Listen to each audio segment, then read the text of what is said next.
நடைபெறக்கூடிய இந்நிகழ்ச்சிக்கு தலைமை பொறுப்பேற்றிருக்கக்கூடிய பேராசிரியர் வை. ராமசாமி அவர்களே, முன்னிலை வைத்து சிறப்பு செய்யும் பேராசான் வளர்ச்சி அவர்களே, இன்றைய சொற்பொழிவாளராக வருகிறந்திருக்கக்கூடிய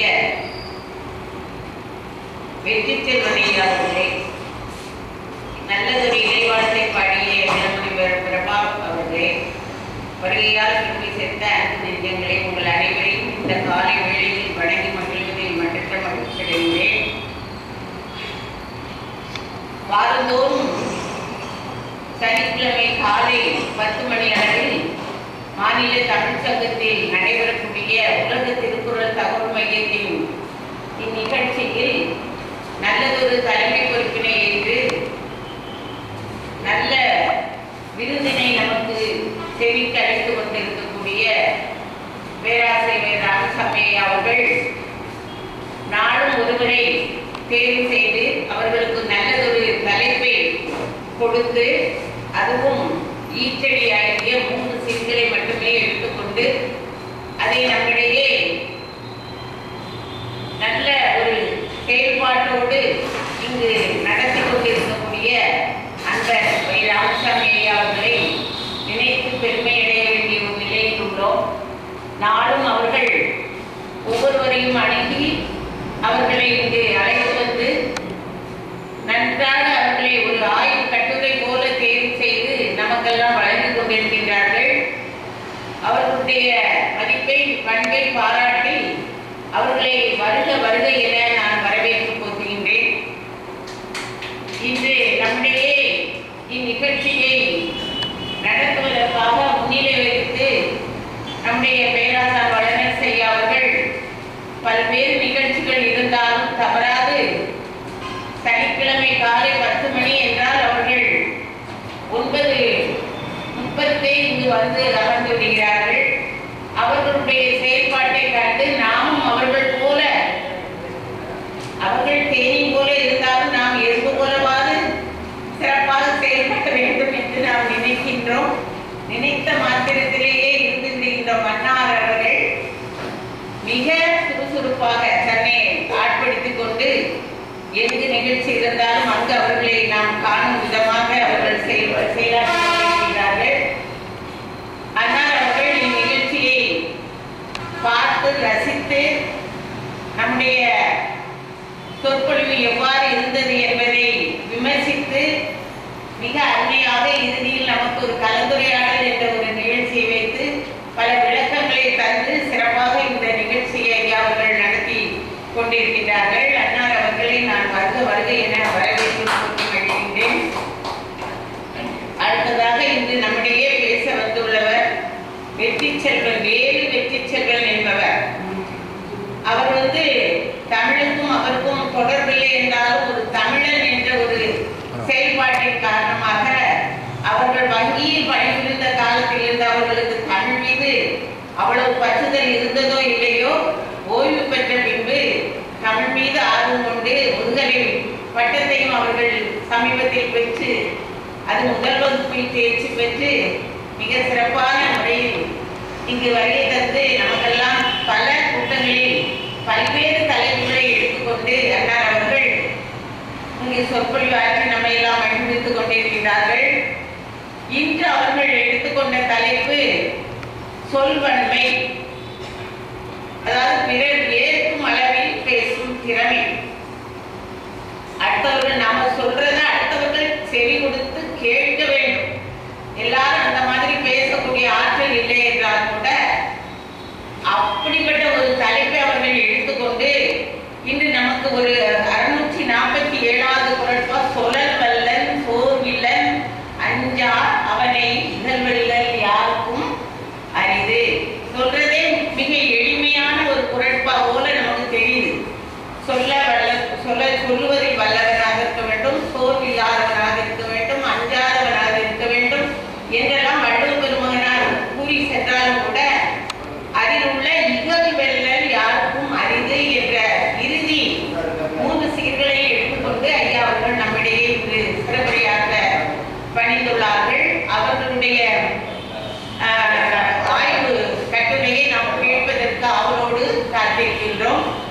இந்த நேரத்தில் நாம் மாண்புமிகு கலைஞர் அவர்கள் உரையை பற்றி நான் உங்கள் முன்னால் இந்த குரட்பாக அவர் என்ன சொல்லியுள்ளார் என்பதை மட்டும் மூவருடைய உரையை நான் சொல்லி என்னுடைய வரவேற்புரையை முடித்துக் கொள்கிறேன். மாண்புமிகு கலைஞர் அவர்கள் சொல்லாற்றல் படைத்தவனாகவும் சோர்வு அறியாதவனாகவும் அஞ்சா நெஞ்சம் கொண்டவனாகவும் இருப்பவனை எதிர்த்து எவராலும் வெல்ல முடியாது என்று மிக அருமையான ஒரு உரையை நம்முடைய மாண்புமிகு கலைஞர் அவர்கள் வழங்கியுள்ளார்கள்.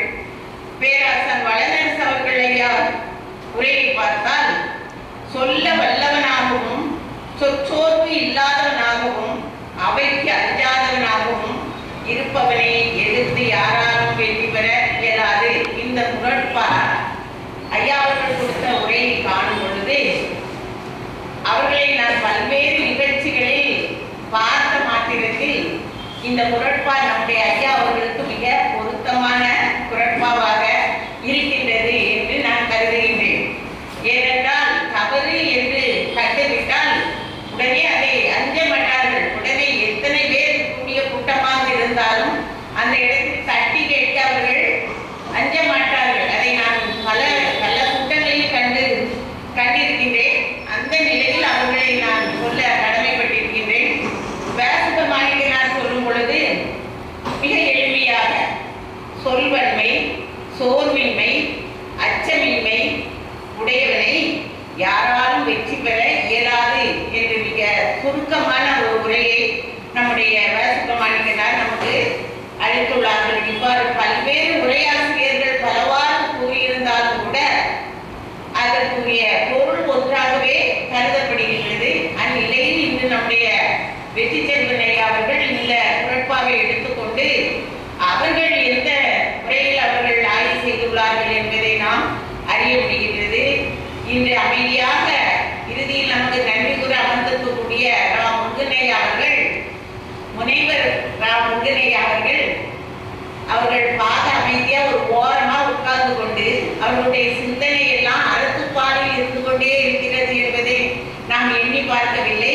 மிக விரைவில் அவர்கள் அறத்துப்பாலுக்கு ஒரு உரை எழுதி அவர்கள் வெளியிடுகிறார்கள். அவர்களுடைய செயலை எண்ணி நான் மிகவும் பெருமை அடைகின்றேன். அவர்களையும் நான் வருக வருக என வரவேற்று போற்றுகிறேன். இங்கு வந்திருக்கக்கூடிய அனைத்து தமிழ் நெஞ்சங்களையும் வருக வருக என்று வரவேற்று போற்றுகின்றேன். கதி டிவி வழியாக, கதி தொலைக்காட்சியின் வாயிலாக நம்மை எல்லாம் அறிமுகப்படுத்திக் கொண்டிருக்கக்கூடிய தம்பி முத்தமிழ் அவர்களையும் நான் வருக வருக என வரவேற்று மீண்டும் உங்கள் அனைவரையும் ஒரு முறை வருக வருக என வரவேற்று என்னுடைய வரவேற்புரையை முடித்துக் கொள்கிறேன். நன்றி, வணக்கம். நினைப்பானும் நல்லவை கேட்க அனைத்தானும் ஆண்ட பெருமைகள்.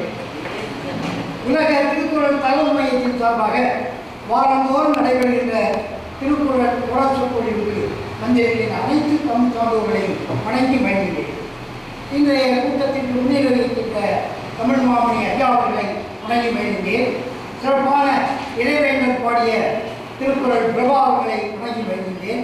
நல்லதொரு வரவேற்புரையாற்றிய பேராசிரியர் முனைவர் பிரம்மசக்தி அவர்களை வணங்கி மகிழ்கிறேன். நன்றி உரையாற்ற இருக்கின்ற ஐயா முனைவர் திருக்குறள் இரா முருகன் அவர்களை வணங்கி மகிழ்கிறேன். மீண்டும் ஒரு முறை வந்திருக்கின்ற அனைவரையும் வணங்கி இன்று நமக்கு ஒரு சிறந்த உரைகளை இருக்கின்றவர் அன்பு சகோதரர் வேலு வெற்றி செல்வன் அவர்கள். வங்கியிலே பணியாற்றி மிக சிறப்பாக பணிபுரிந்த ஐயா அவர்கள் இப்பொழுது தமிழ் பணியாற்றி வருகிறார். மிக அற்புதமாக அவர்கள் மாநில தமிழ் சங்கத்துக்கு வந்த காலத்திலிருந்து இப்பொழுது வரை அவர்கள் தொடர்ந்து பல்வேறு இங்கே பேச இருக்கின்றார்கள். அவர்கள் பேசுவது என்றால் மிக மிக சிறப்பான பல்வேறு கருத்துரைகளாம் இங்கேயெல்லாம் திருக்குறளை கையாளுகிறது என்பதெல்லாம் எடுத்து கூறுகின்ற ஆற்றல் மிக்கவர் தம்பி வேலு வெற்றி செல்வன் அவர்கள். அதோடு மட்டுமல்ல அவர்கள் காலையில் அவர்கள் நான் அழைத்து பேசுகின்றேன். நான் நெல்லையில் சென்னையிலிருந்து வருகிறேன் ஐயா, உங்களுக்காக கூட்டத்துக்காக வருகிறேன். என்னுடைய வீட்டம்மா எல்லாருமே அங்கே இருந்து நான் குடும்பமெல்லாம் நான் இங்கே வருகிறேன். நான் சொன்னேன், கோடி நன்றி.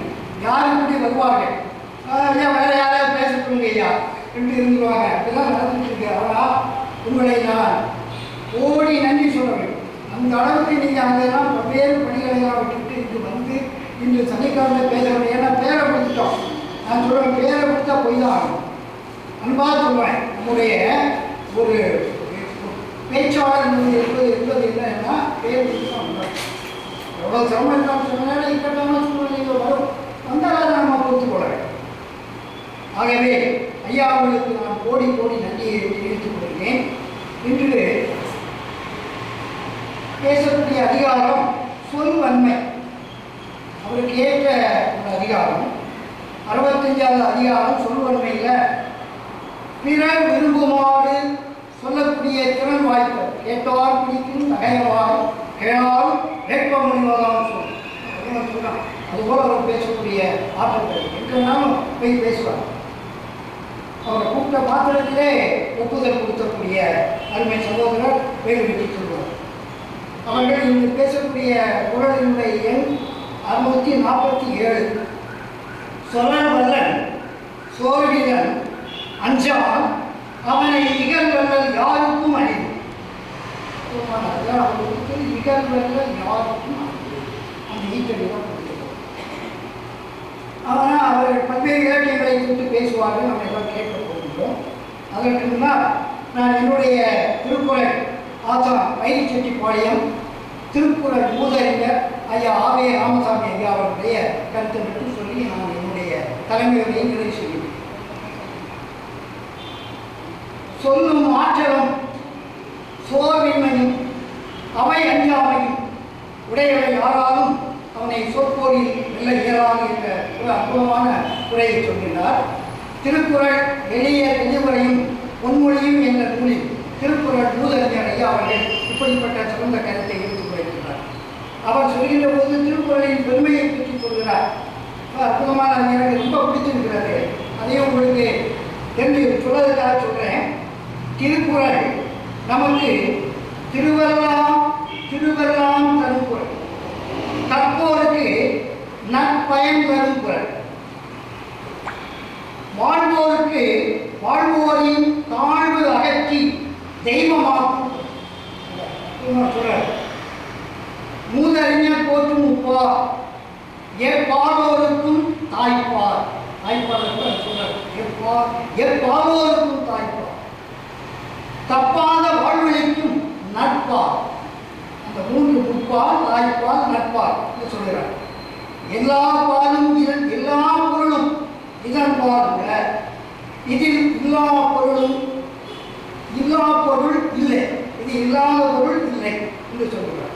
அடுத்து சொல்கிறார், நல்லோர் எல்லாம் நயக்கும் நூல், விரும்பக்கூடிய நூல் தமிழ்மறை, தெய்வ தமிழின் உயர்வெல்லாம் அமிழ்தான அழிக்கும் மறை நூல், மறை நூல் என்று சொல்கிறார்.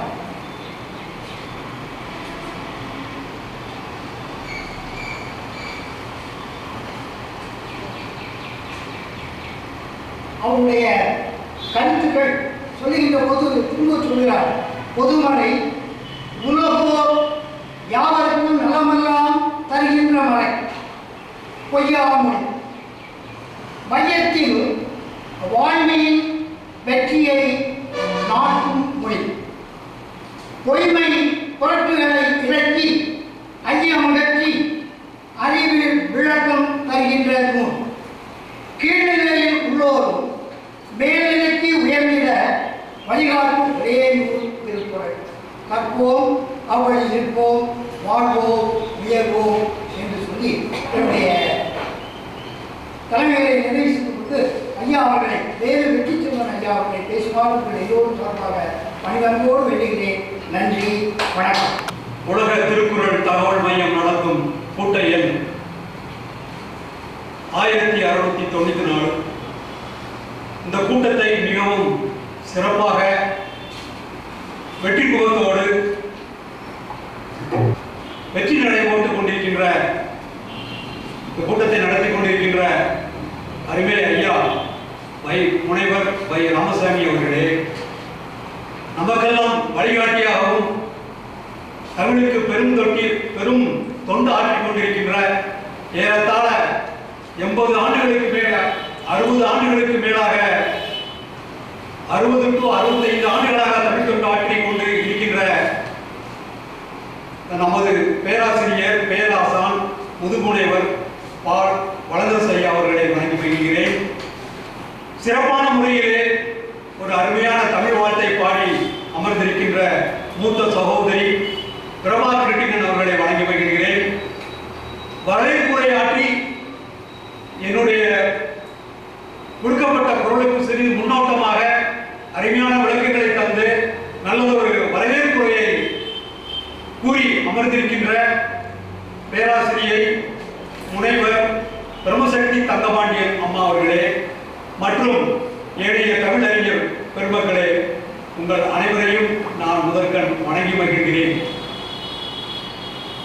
அதாவது பிறப்பு அப்படின்னு சொல்லி சொன்னோம்னா அதுக்கு முதல் அடையாளம் வந்து பொருள் தான். அந்த குழந்தை வந்து குவா அப்படின்னு ஒரு சத்தம் கொடுக்கும் பார்த்தீங்களா, அதுதான் அடையாளம். பிறப்பின் உயிர் அடையாளம், பிறப்பின் உயிர் அடையாளம் குரல். அது கடல் ஆவியாகி மேகமாகி பச்சையம் வழி தரையிறங்கி உயிர் ராசிகளின் தாகம் தணித்து நம்மையும் பேடி வளர்க்கும் இந்த நீரினால் பயனுண்டு நமக்கு. அந்த நீருக்கு என்ன பயன்? மழை பெய்யுது, தண்ணி வருது, நல்ல எல்லாத்துக்கும் பயன் கொடுக்குது. நமக்கெல்லாம் உணவுல இருந்து எல்லாமே கொடுக்கறதுக்கு ஆதாரமா இருக்கிற தண்ணி. தண்ணி வந்து நமக்கு உதவி செய்யுது. ஆனா தண்ணிக்கு என்ன பயன்? நம்மளால வந்து அதிகமாக பயன்படுத்தி கொண்டிருக்கின்றோம் தண்ணினால. ஆனா அந்த தண்ணிக்கு என்ன பயன்? அதே மாதிரிதான் இன்னைக்கு உலக அறிஞர்கள், பல அறிஞர்கள் அவங்களுடைய சொல் ஆற்றலினால பல உரைகளை நிகழ்த்தி விடுதலை போராட்டத்திற்காகவோ அல்லது மாணவ கல்விகளை எழுச்சி ஊட்டுவதற்காகவோ அல்லது பெருங்கூட்டங்களிலே ஒரு இறையாண்மை பற்றி சொல்வதற்காகவோ நல்வழிப்படுத்துவதற்காக அவருக்கு ஒரு பொருள் வளம் தேவை, சொல் வளம் தேவை. அந்த சொல் வளத்தை வளர்ப்பதற்காக அவர்கள் எத்தனை நூல்களை படித்திருக்க வேண்டும், எவ்வளவு சிரமப்பட்டிருக்க வேண்டும்.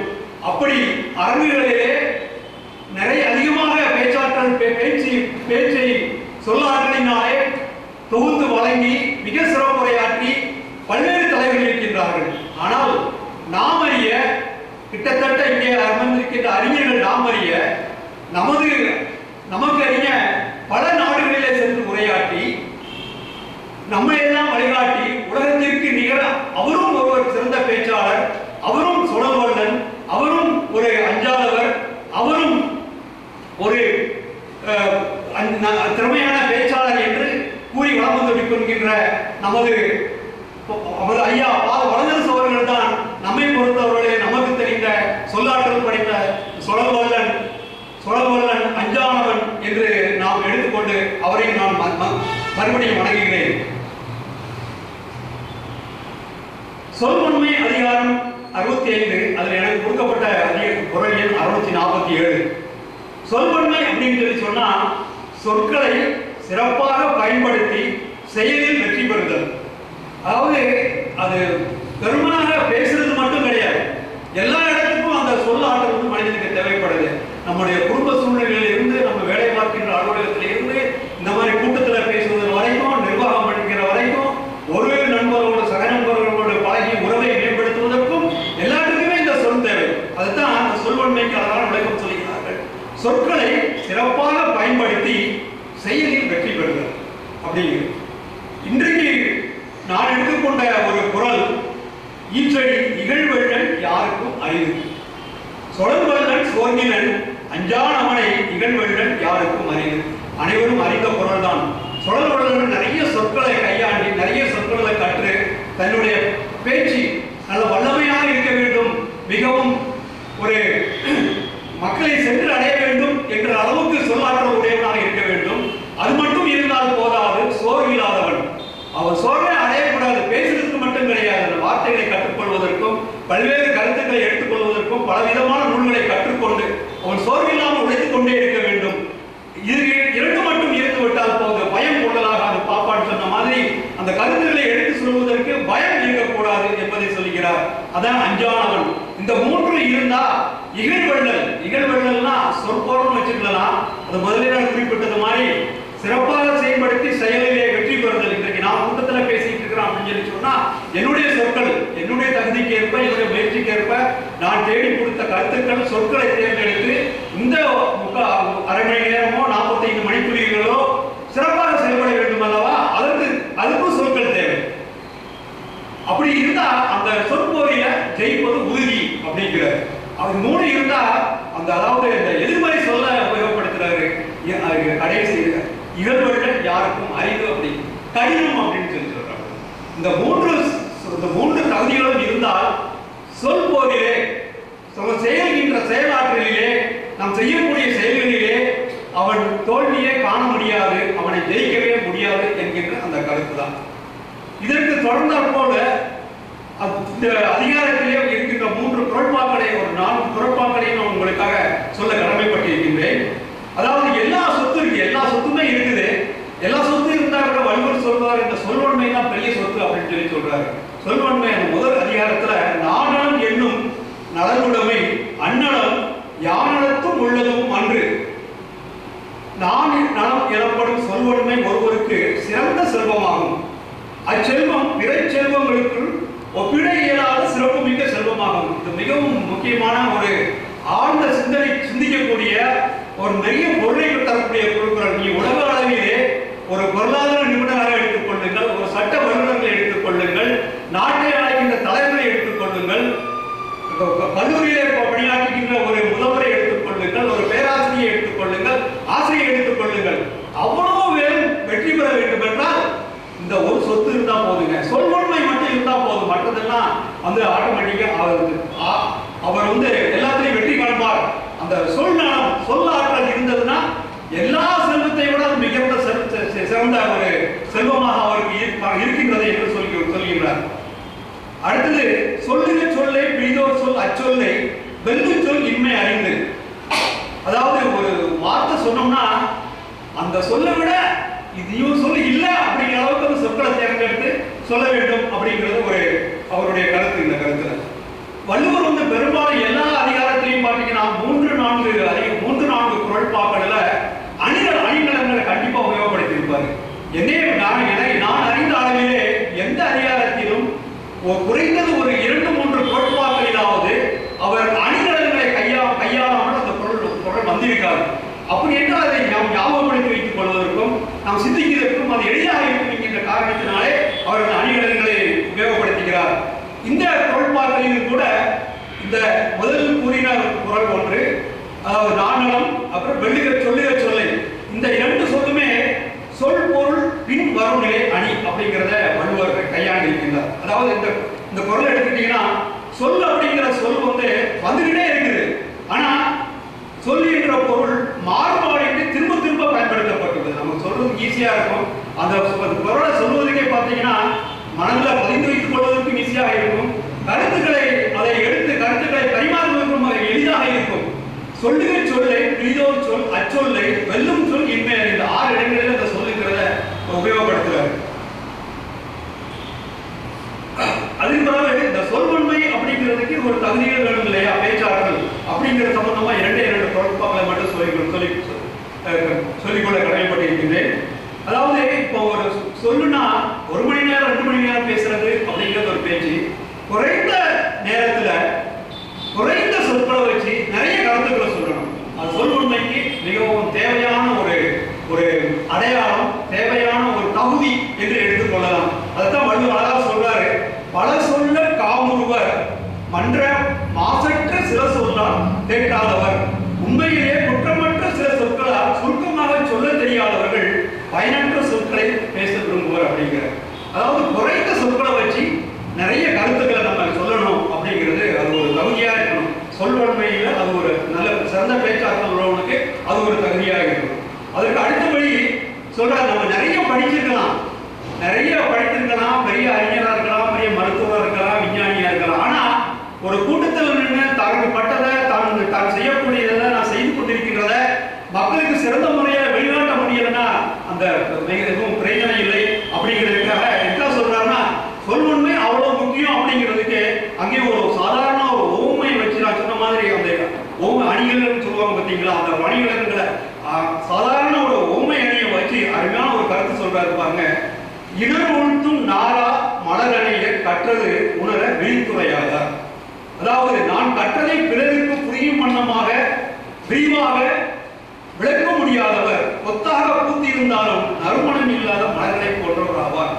கற்றதை விருத்துடையார் மனம் இல்லாத மலராவார். இந்த குரலை எதுக்காக நான் சொல்றேன் அப்படின்னு சொல்லி கேட்டீங்கன்னா, எவ்வளவு உயரத்துல இருந்தா கூட நம்ம அந்த பேச்சாற்றல் சொல்வன்மை இருக்கணும், கருத்துக்களை தெரியக்கூடிய தன்மை இருக்கணும். அப்படி இல்லை அப்படின்னு சொல்லி சொன்னா அவங்க எதுக்கு ஒப்புமைப்படுத்துறோம்னா, பெரிய கொத்தா மலர் இருக்குது, அந்த கொத்துல மலர்களில் வந்து எதுவும் மனம் இல்லை அப்படின்னு சொல்லி சொன்னா எதுக்குமே அது உபயோகப்படாது. அப்படிங்கிறதுனால அது மாதிரி இல்லாம நாம் நறுமணம் பொருந்திய மலர்களாக இருக்க வேண்டும் என்றால் சொல்லாற்றல் மிகவும் முக்கியம் என்று அருமையாக கூறுகிறார். இப்போ வள்ளுவர் வந்து சொல்வன்மை அப்படிங்கிறத நான் முதல்ல குறிப்பிட்டேன். எதுக்காக சொற்களை சிறப்பாக பயன்படுத்தி செயலில் வெற்றி பெறுகிறார். இப்போ வள்ளுவர் வந்து இந்த குரல் ஐயா இகழ்வெள்ளல் யாருக்கும் அறிவு, அந்த 3 சிற்றடி தான், மூன்று வார்த்தைகள் தான் இருக்கிறது. ஆனா வள்ளுவர் வந்து அந்த அறிவுங்கிற ஒரு வார்த்தையை வந்து கிட்டத்தட்ட 19 குறட்பாக்கள் உபயோகப்படுத்திக்கிறார். நான் சொன்ன பார்த்தீங்களா, குறைந்த வார்த்தைகளை வைத்து நிறைய சொல்லணும் அப்படின்னு சொல்லி சொல்றோம் பார்த்தீங்களா. 1330 குறட்பாக்களையும் இந்த அறிவு அப்படிங்கிற ஒரே ஒரு வார்த்தையை 19 குறட்பாக்களில் வள்ளுவர் வந்து உபயோகப்படுத்தி இருக்கிறார். சொல்வன்மை அதிகாரம் அப்படிங்கிறதுனால அந்த சொற்களை எப்படி வள்ளுவர் பயன்படுத்தியிருக்கார் என்பதற்காக இதை குறிப்பிடுகிறேன். உதாரணமாக அதற்கு 2 குறட்களை மட்டும் உங்களுக்கு சொல்லிக் கொள்கிறேன்.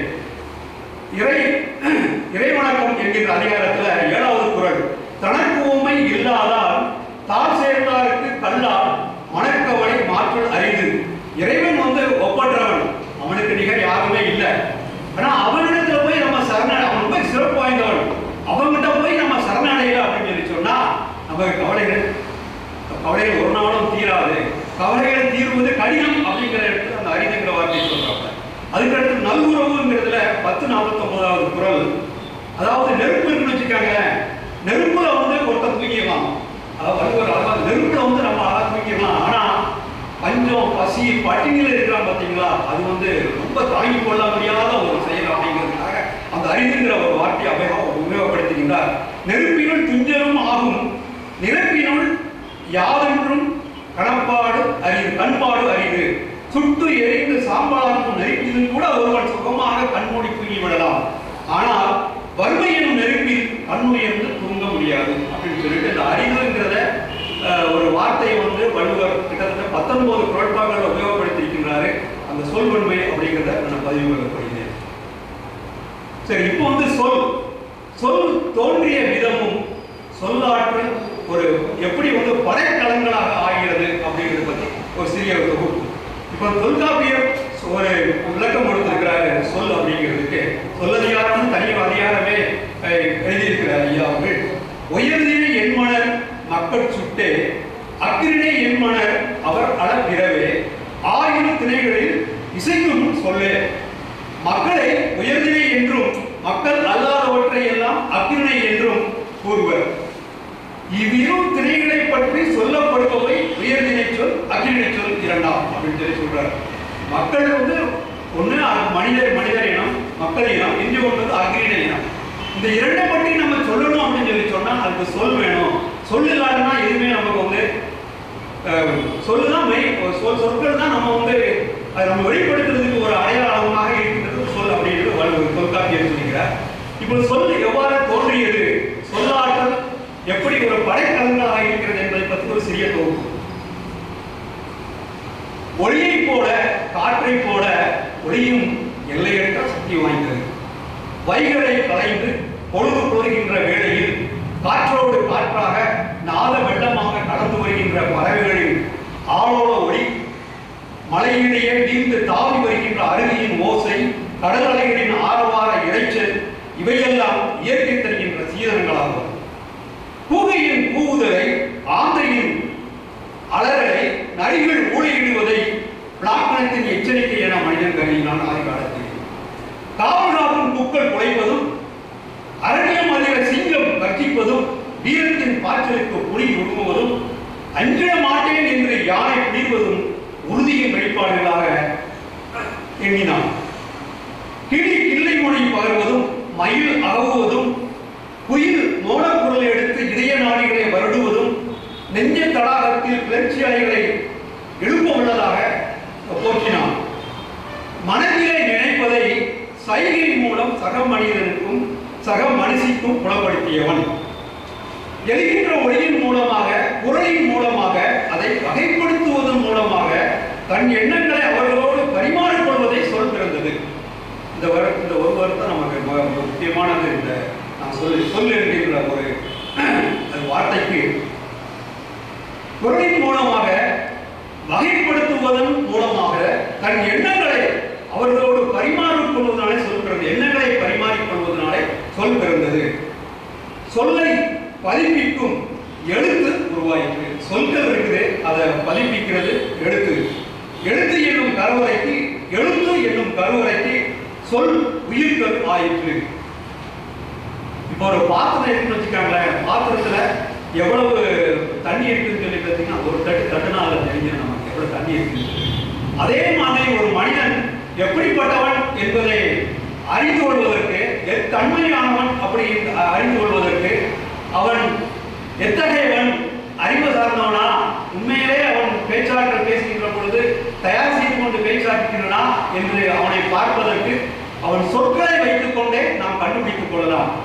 எப்படி வந்து பானையை தண்ணியை வைத்து கொட்டி பார்க்கும் பொழுது தண்ணியை அளவை கண்டுபிடிக்கிறோமோ, அதே போல ஒரு மனிதன் பேசுகின்ற பேச்சாற்றலால், பேசுகின்ற வார்த்தைகள் சொல்கின்ற சொற்களால் அவன் எப்படிப்பட்டவன் என்கின்ற மனிதனை ஆராய்ந்து கொள்ளலாம் என்கின்றார் டெமோஸ்தனீஸ், கிரேக்க அறிஞர் டெமோஸ்தனீஸ்.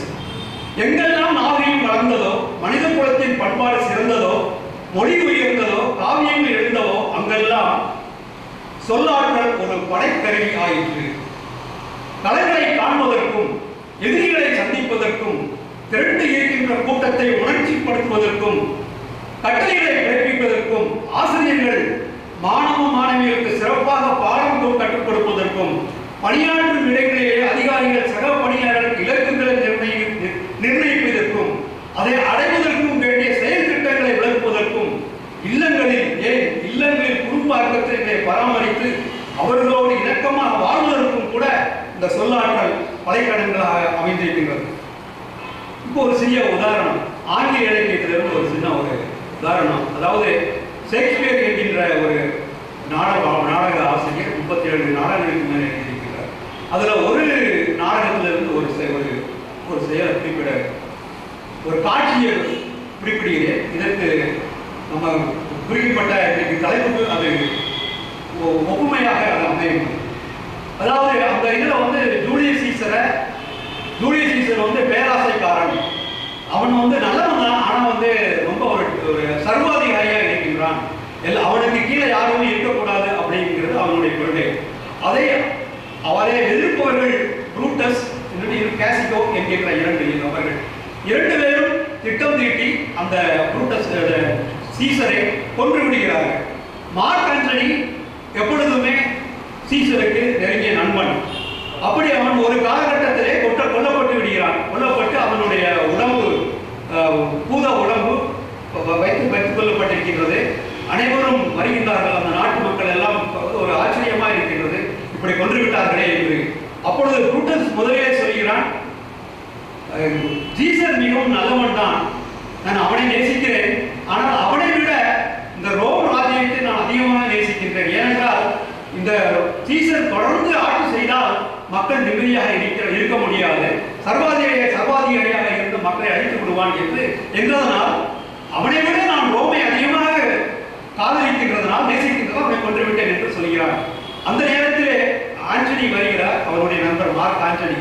அதாவது அந்த ஃபியூனரல் ஸ்பீச் அப்படின்னு சொல்லி ஆங்கிலத்தில் சொல்வார்கள் அல்லவா, அந்த மரண தருவாயில் இருக்கின்ற அந்த ஆண்டனி பேசியிருக்கின்ற ஒரு பேச்சு இருக்கின்றது அல்லவா, அது வந்து ஒரு சொல்லாற்றலுக்கு எல்லா அறிஞர்களாலும் எடுத்துக்கொள்ளப்பட்ட ஒரு மிக முக்கிய உதாரணம். அதனால் அதை நான் பதிவிடுகிறேன்.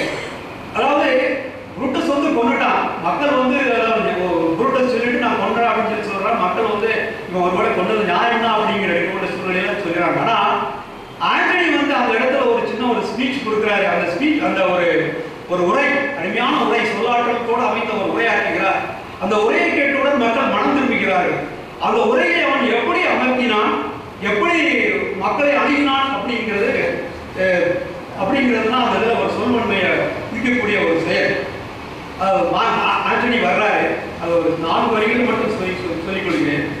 ஆண்டனி வந்து என்ன சொல்றாரு, நான் இங்கே சீசரை புகழ வரவில்லை, சீசர் இங்க செத்து போயிட்டாரு, அவரை வந்து எல்லாரும் என்ன சொல்லுவாங்க, செத்து போயிட்டாலும் அவனை புகழுவாங்க. ஆனா ஆண்டனி சொல்றாப்புல, சீசரை நான் இங்கு புகழ வரவில்லை, புதைக்க வந்திருக்கின்றேன். நேற்று வரை இவனது குரல் உலகத்தை கிடுக்கிட செய்தது, இந்த அகிலம் அலறியது. இன்று இங்கே புதையுண்டு கிடைக்கிறான் சீசர், அவன் புதையுண்டு கிடைக்கிறான் சீசர் சொல்லிட்டு அவர் என்ன சொல்றாரு புரூட்டஸ், சீசரை கொலை பண்றதுக்கு ஒரு முக்கியமான காரணம் பேராசை காரணம் என்று சொல்கிறார். அதை ஆண்டனி வன்மையாக சொற்களால் அதை அப்படி அல்ல, அவன் பேராசைக்காரன் அல்ல அப்படின்னு சொல்லிட்டு அந்த கேள்வியை அவனே சொல்லிக்கல, அவன் பேராசைக்காரன் அல்லன்னு சொல்லிட்டு 4 செயல்களை மக்கள் மத்தியில் எடுத்து வைக்கின்றான். அங்கதான் அவனோட உத்தி இருக்கின்றது. அவன் பேராசைக்காரன் இல்லைன்னு மட்டும் சொல்றது கிடையாது, சொல்றது பெரியது கிடையாது. அவன் எப்படி வந்து சீசர் வந்து பேராசைக்காரன் அல்ல அப்படிங்கிறத சொல்றதுன்னா அந்த சொல்லாட்டம். அவன் சொல்றான் மக்களை பத்தி, புரூட்டஸ் வந்து பேராசைக்காரன் என்று கூறிவிட்டார். புரூட்டஸா பேராசைக்காரன், நான் சீசரை குறைவாக நினைக்கிறேன் என்று கருதாதீர்கள். அதை சரி, இதோ சீசர் எழுதி வைத்து அவன் சொல்றான், அவனை பேராசைக்காரன் சொல்றாரு, அப்படி கிடையாது, அவன் பேராசைக்காரன் இல்ல அப்படின்னு சொல்றதுக்காக சொல்றாரு. லூபர்காஸ் என்ற ஒரு இடத்துல வைத்து 3 முறை ஆண்டனி வந்து சீசரை வந்து நீ முடிசூடா மன்னன் ஆயிரு அப்படின்னு சொல்லி சொல்றாரு. நான் சீசர் வேண்டாம் அப்படிங்கிறது. அப்ப என்ன சொல்றான், நான் 3 முறை சீசருக்கு வாய்ப்பு கொடுத்தும் அரியாசனையில ஏறி நீ அரசராக ஆட்சி செய் என்று நான் சொல்லியும் சீசர் வேண்டாம் என்று மறுதளித்தானே, அவனா பேராசைக்காரன் அப்படின்னு சொல்லி ஒரு கேள்வி கேட்கிறார். மக்கள் மத்தியில கேட்கிறார், மக்கள் திருக்குறாங்க, உண்மையாக இருக்குமோ அப்படின்னு சொல்லி. அதை விட ஒண்ணு சொல்றாப்ல, இங்கே சீசர் இறந்து கிடைக்கின்றார். நான் உங்களுக்கெல்லாம் படித்து காண்பிக்க ஒரு சாசனம் அவன் உயிர் எழுதி வைத்திருக்கின்றான், அதை நான் உங்களுக்கு வாசித்து காமித்தேன் என்றால், அதில் உள்ள சரத்துக்களை உங்களுக்கு எடுத்து கூறினேன் என்றால் உங்களுக்கு எல்லாம் தெரியும் சீசர் பேசாத பேராசைக்காரனா என்று தெரியும். ஆனால் அதை வாசிக்க மாட்டேன் என்று அந்த ஒரு வார்த்தைகளை உபயோகப்படுத்துகிறார். அப்படிதான் மக்கள் மத்தியில் ஒரு எதிர்பார்ப்பு, அவரோட எதிர்பார்ப்பு இல்லையா, அங்கதான் சொல்லாற்றல் அந்த அருமையாக அந்த ஒரு சொல்றார். உடனே மக்கள் வந்து என்ன சொல்றார், அப்படி ஒரு சாஸ்திரம் என்ன எழுதி வைத்திருக்கிறார் என்று மக்கள் மத்தியிலே ஒரு ஆரவாரம். அப்பொழுது ஒருவர் சொல்கிறார், இல்லை அதை கண்டிப்பாக நீங்க படிக்க வேண்டும் என்று சொல்கிறார். இன்னொரு கூட்டத்தில் அதை ஆமோதிக்க படிக்க வேண்டும் என்று சொல்கிறார். ஆனால் ஆண்டனி சொல்றார், இல்ல நான் அதை படிச்சுட்டேன் அப்படின்னு சொல்லி சொன்னீங்கன்னா சீசர் உடம்போட இரத்த காயங்களோடு அவன் படுத்துக் கொண்டிருக்கிறான்.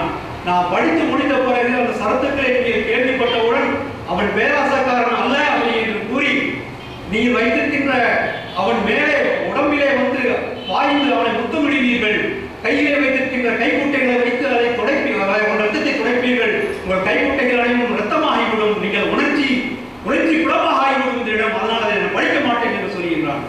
மறுபடியும் அந்த சொல்வார்கள் பார்த்தீங்களா, அந்த இதுல அந்த புல்பீட் என்று சொல்வார்களே, இந்த மாதிரி ஒரு மேடையில் இருந்து பேசிட்டு இருக்கிற ஆண்டனி, மக்களுக்கு ஒரே எதிர்பார்ப்பு, ஐயோ என்ன சொல்றாரு அப்படின்னு சொல்லி, நானும் படிக்க மாட்டேன் அப்படிங்கிறார். உடனே மறுபடியும் படிக்க வேண்டும் என்று சொல்லும் பொழுது அவர் படிக்கிறார்கள். அப்பொழுது இதோ சீசர் எழுதி வைத்த மரண சாசனம் என் கையில் இருக்கிறது. இதை நான் சொல்லிட்டு, இந்த ரோம் நாட்டிலே இருக்கின்ற ஒவ்வொரு குடிமகனுக்கும் சீசர் 75 பவுன் தங்கம் வழங்கி இருக்கின்றார். அவனா பேராசைக்காரன். இந்த நாட்டு மக்கள் அனைவருக்கும் ஒவ்வொரு குடிமகனுக்கும் இவனுடைய சம்பாதித்த, இவன் சுயமாக சம்பாதித்த சொத்துக்களை அவன் ஒவ்வொரு குடிமகனுக்கும் 75 பவுன் தங்கம் எழுதி வைத்து சென்றிருக்கின்றானே, அவனா பேராசைக்காரன் அப்படின்னு கேட்கிறான். அதைவிட 2வது வழி, உத்தியான மரங்கள், மாளிகைகள், டைபர் நதிக்கு அப்பால் தனக்கு சொந்தமான இருக்கக்கூடிய அனைத்து இடங்களையும் ரோம் மக்களுக்காக தந்துவிட்டார். அந்த எல்லாம் அவனுடைய சொத்து எல்லாத்தையுமே சம பங்கு வச்சு ரோம் நாட்டு குடிமக்களுக்கு பிரித்துக் கொடுக்க வேண்டும் என்று சாசனம் எழுதி வைத்திருக்கின்றானே, அவனா பேராசைக்காரன் என்று அந்த 2 நிறைய கருத்துக்கள் இருக்கிறது. 2 மட்டும் உங்களுக்கு குறிப்பிடுகின்றேன். கூப்பிடும் பொழுது மக்கள் கொந்தளித்து விடுகிறார்கள். புரூட்டஸையும் திரண்டிருந்த மக்கள் கட்டாரி ஏந்த செய்தது. புரூட்டஸும் கேசியஸும் விரட்டப்பட்டார்கள் என்ற சரித்திரத்தை பதிப்பிக்கின்ற நிகழ்ச்சி, அந்த சரித்திரை படைத்த மார்க் ஆண்டனியின் பேச்சு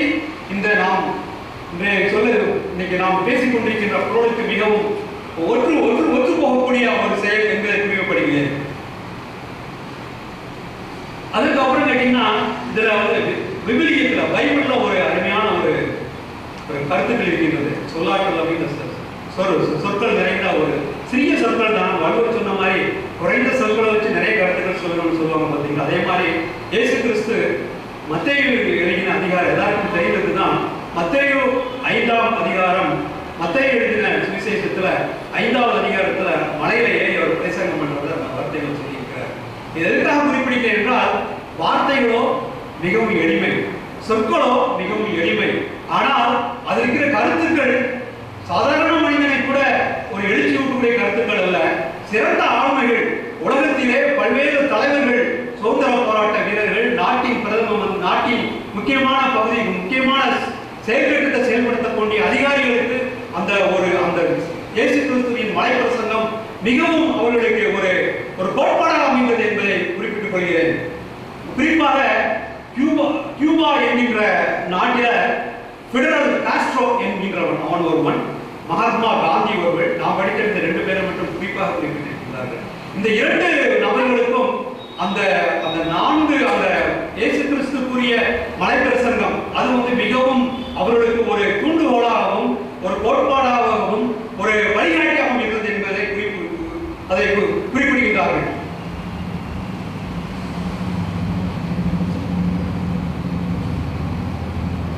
உயரப்படுகின்றவர்கள் பாக்கியவான்கள், சாந்த குணமுடையவர்கள் பாக்கியவான்கள், இரக்கம் உள்ளவர்கள் பாக்கியவான்கள், நீதியின்பால் பரிதாபம் உள்ளவர்கள் பாக்கியவான்கள், நீதியின்பால் துன்பப்படுகிறவர்கள் பாக்கியவான்கள். இந்த கிட்டத்தட்ட அந்த 5 வாக்கியங்களும் வந்து எல்லா மனிதர்களுக்கும் எக்காலத்திலும் கிட்டத்தட்ட 2000 ஆண்டுகளாக தொடர்ந்து இப்பொழுது இந்த நூற்றாண்டிலும் கூட இந்த 5 கொள்கைகள் அவர் மலைப்பிரசங்கம் வந்து ஒரு சொல் ஆற்றல், அந்த சொல்வன்மை, அதிகமான கருத்துக்கள் மக்களுக்கு மிகவும் ஒரு மேன்மைப்படுத்துவதாக திகழ்கின்றது என்பதை குறிப்பிட்டுக் கொள்கின்றேன். இப்போ தமிழ் இலக்கியத்துக்கு வருவோம். தமிழ் இலக்கியங்களில் சொல்வன்மை பற்றி எப்படி என்ன இருக்கிறது அப்படின்னு 2-3 உதாரணங்கள். 18 கீழ்கணக்கு நூல்களில் ஒன்றான ஏழாதி அதை தந்தவர் தனி மேதாவியர். அதிலே 26வது பாடல். வாண்டமைத்து ஆராய்ந்த மதிமணப்பே, வாண்டமைத்து ஆராய்ந்த மதிமணப்பே, ஆண்டமைந்த கல்வியே சொல்லாற்று பூண்டமைந்த காலம் அறிதல் கருதுங்கால் தூதுவருக்கு ஞானம் அறிந்த புகழ் என்று அந்த சொல்வன்மையை பற்றி மிக அருமையாக குறிக்கிறார். தூதுவருக்கு என்ன வேண்டும்? மதி இருக்க வேண்டும், தோற்ற பொழிவு இருக்க வேண்டும், காலம் அறிதல் வேண்டும், அத்துடன் சொல்லாற்றல் இருக்க வேண்டும் என்பதை 2000 ஆண்டுகளுக்கு முன்பே எழுந்த தமிழ் பண்பு குறிப்பிடுகின்றது.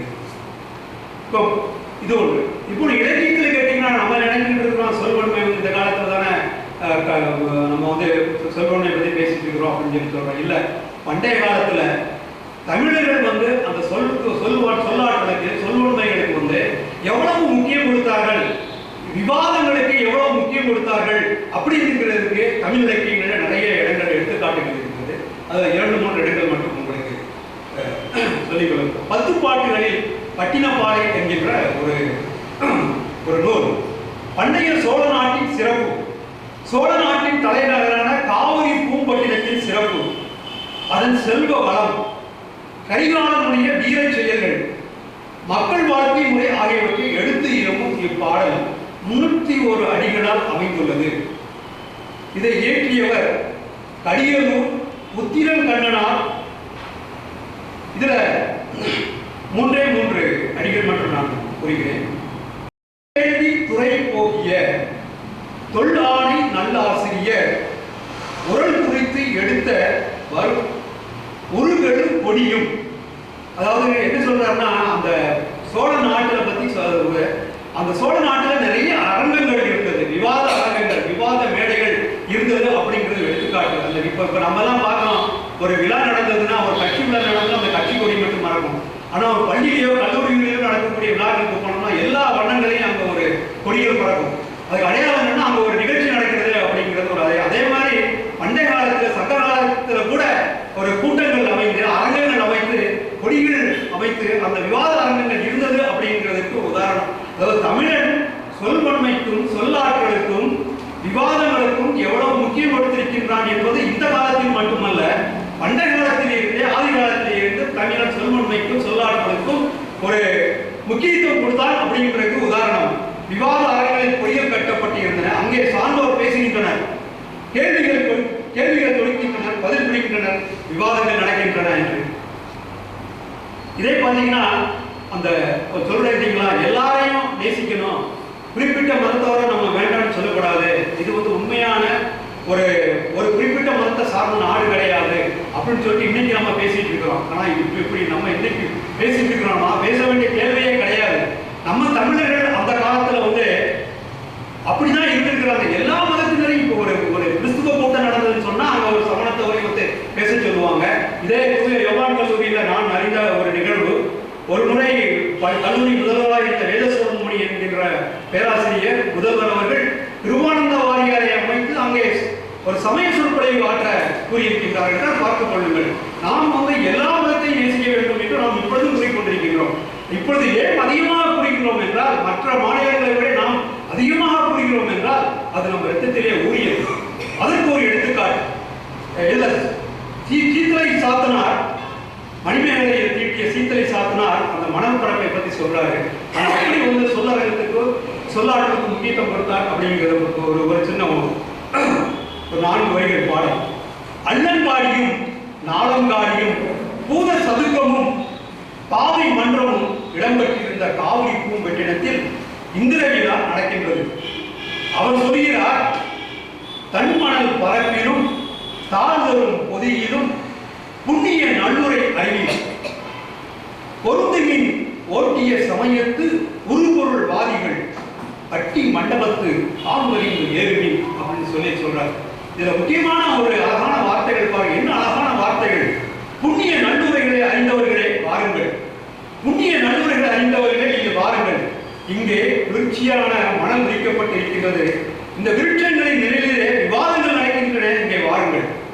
நல்ல ஒரு அருமையான இடம் அமைத்து கொடுத்திருக்கிறோம், இது வாங்க எல்லாரும் வந்து இங்க பேசுங்க அப்படின்னு சொல்றாரு. யாரெல்லாம் எல்லாருமே யாரு அப்படிங்கிறத அந்த ஒட்டிய சமயத்து உருள்பொருள்வாதிகள், அதாவது நீங்க பிற சமயத்தை சார்ந்தவர்கள் யாரா இருந்தாலும் வரலாம். அது பாருங்க, ஒட்டிய சமயத்து உருபொருள்வாதிகள், பல்வேறு சமய நம்பிக்கைகள், எண்ணங்கள், அதை பற்றி விவாதங்களுக்கு எழுப்பக்கூடியவர்களும் வாருங்கள் அப்படின்னு சொல்றாரு. பட்டிமண்டத்து பாங்கரித்து ஏறி இந்த பட்டிமண்டபத்துக்கு வாருங்கள் என அழகாக சொல்லுகிறார். அதாவது இது முக்கியமான கருத்து என்னன்னா, தமிழர்கள் வந்து தமிழர்களுடைய பண்பாடு வந்து எல்லாத்தையும் நேசிக்கணும், எல்லா கருத்துக்களையும் ஏற்றுக்கொள்ளணும் அப்படிங்கிறதுக்கு ஒரு சிறிய உதாரணம். அதுக்கு சொல்வன்மை அதற்கு முக்கியம். எல்லா மதத்தினரையும் வைத்து பேச வேண்டும் என்கின்ற முக்கியம். இன்னொன்றுனா, நம்ம சங்க காலத்திலேயே தமிழர்கள் இதற்கு முக்கியம் கொடுத்திருக்கின்றார்கள். அரங்குகள் அமைத்து, விவாத மேடைகள் அமைத்து, சொல்லாற்றலை வளர்த்துவதற்கு எல்லாருக்கும் வாய்ப்பு கொடுத்திருக்கின்றார்கள் என்பதற்கு ஒரு உதாரணம் கம்பர் கூறியிருக்கின்றது. இது முக்கியமான சொன்னா, நம்ம நேர சிலப்பதிகாரத்துக்கு சொல்லாற்றலாம் சிலப்பதிகாரத்தை சொல்லாம நம்ம இருக்க முடியாது.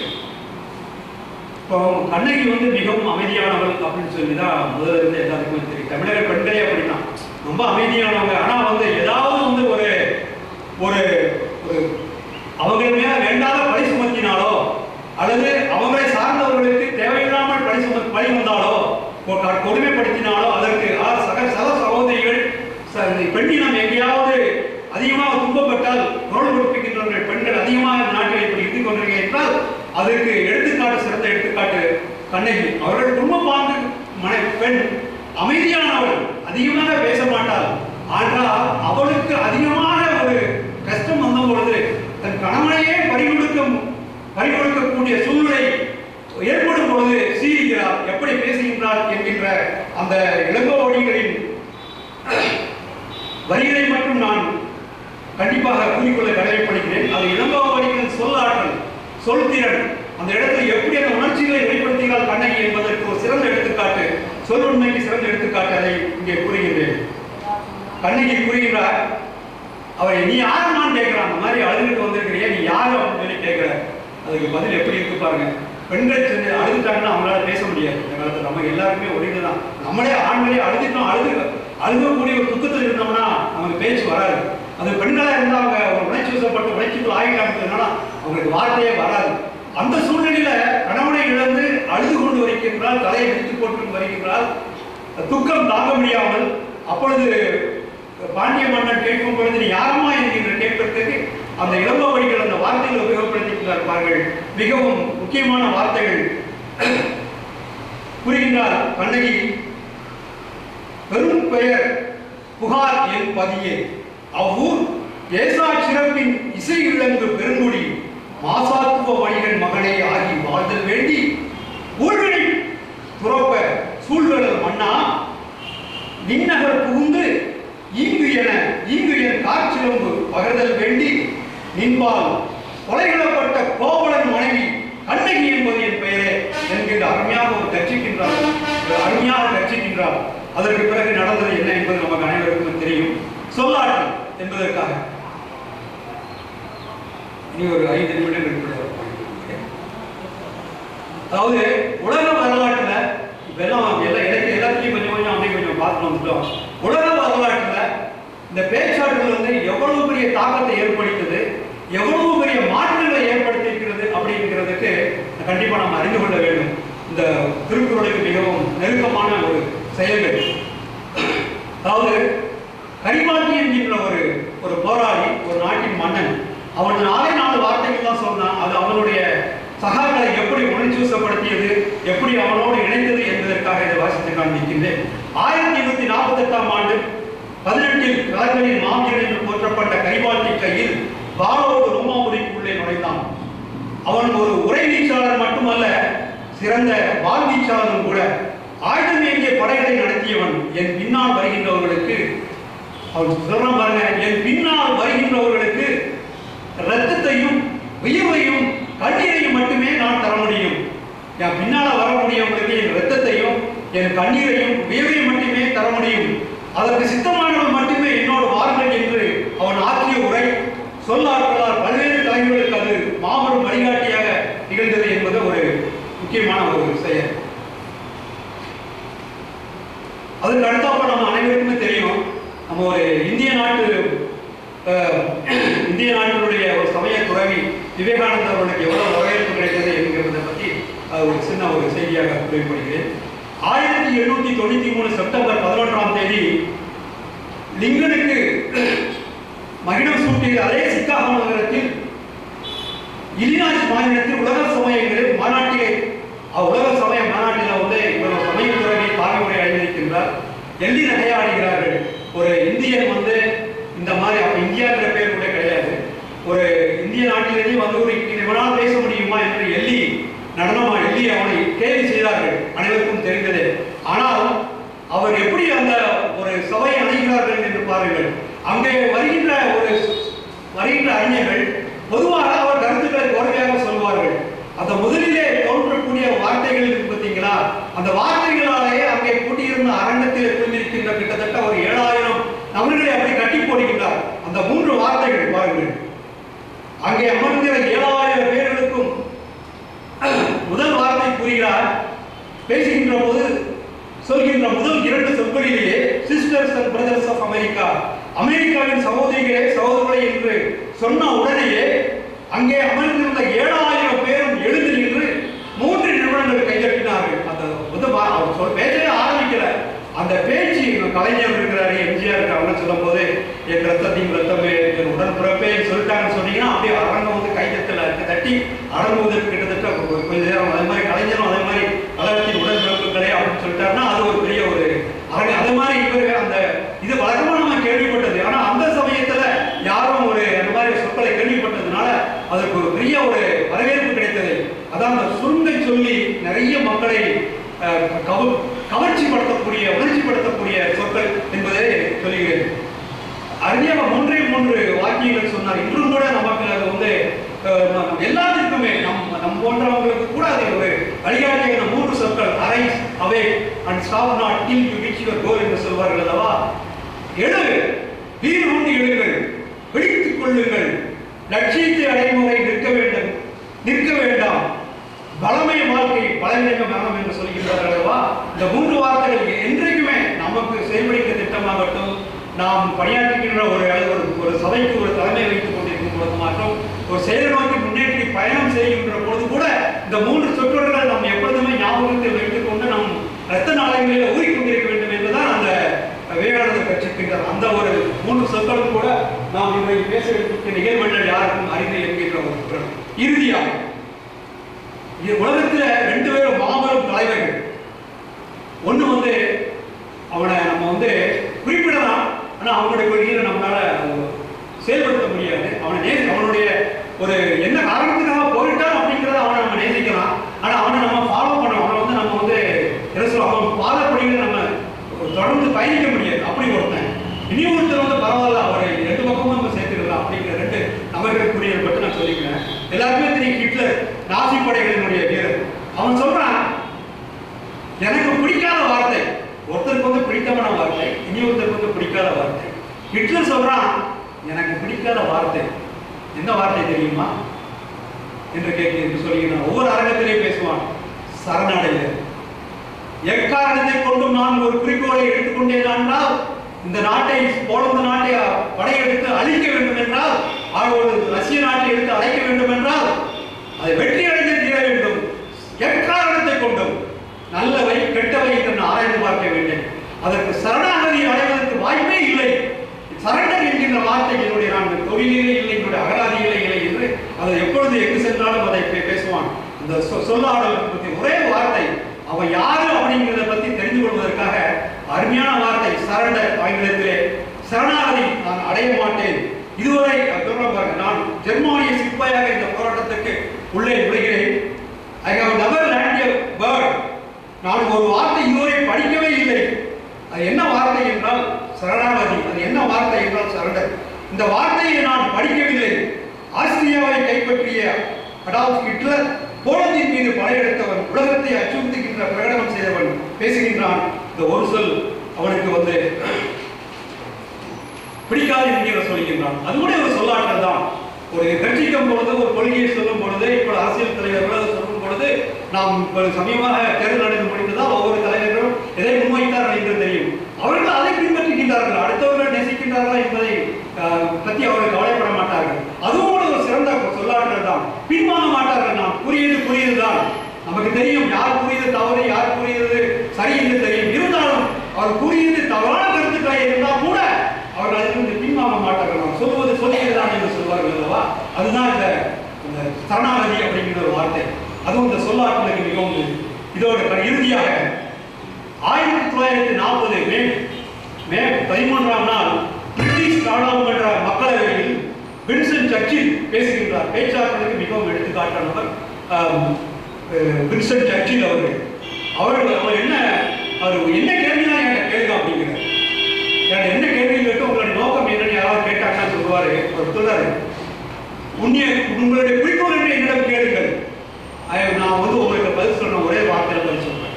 நான் ஒரு பெரிய அதிபர், பெரிய தலைவர், பிரித்தானியா நாட்டினுடைய தலைவர், பழைய காலனி ஆதிக்கத்தின் நாட்டினுடைய தலைவர் நான். என்னுடைய கேளுங்க, உங்களுடைய நோக்கம் என்ன என்று கேளுங்கள், அதற்கு நான் பதில் கூறுகிறேன் என்று கூறும்போது அவர் ஒரே ஒரு வார்த்தையில சொல்லுகிறார்.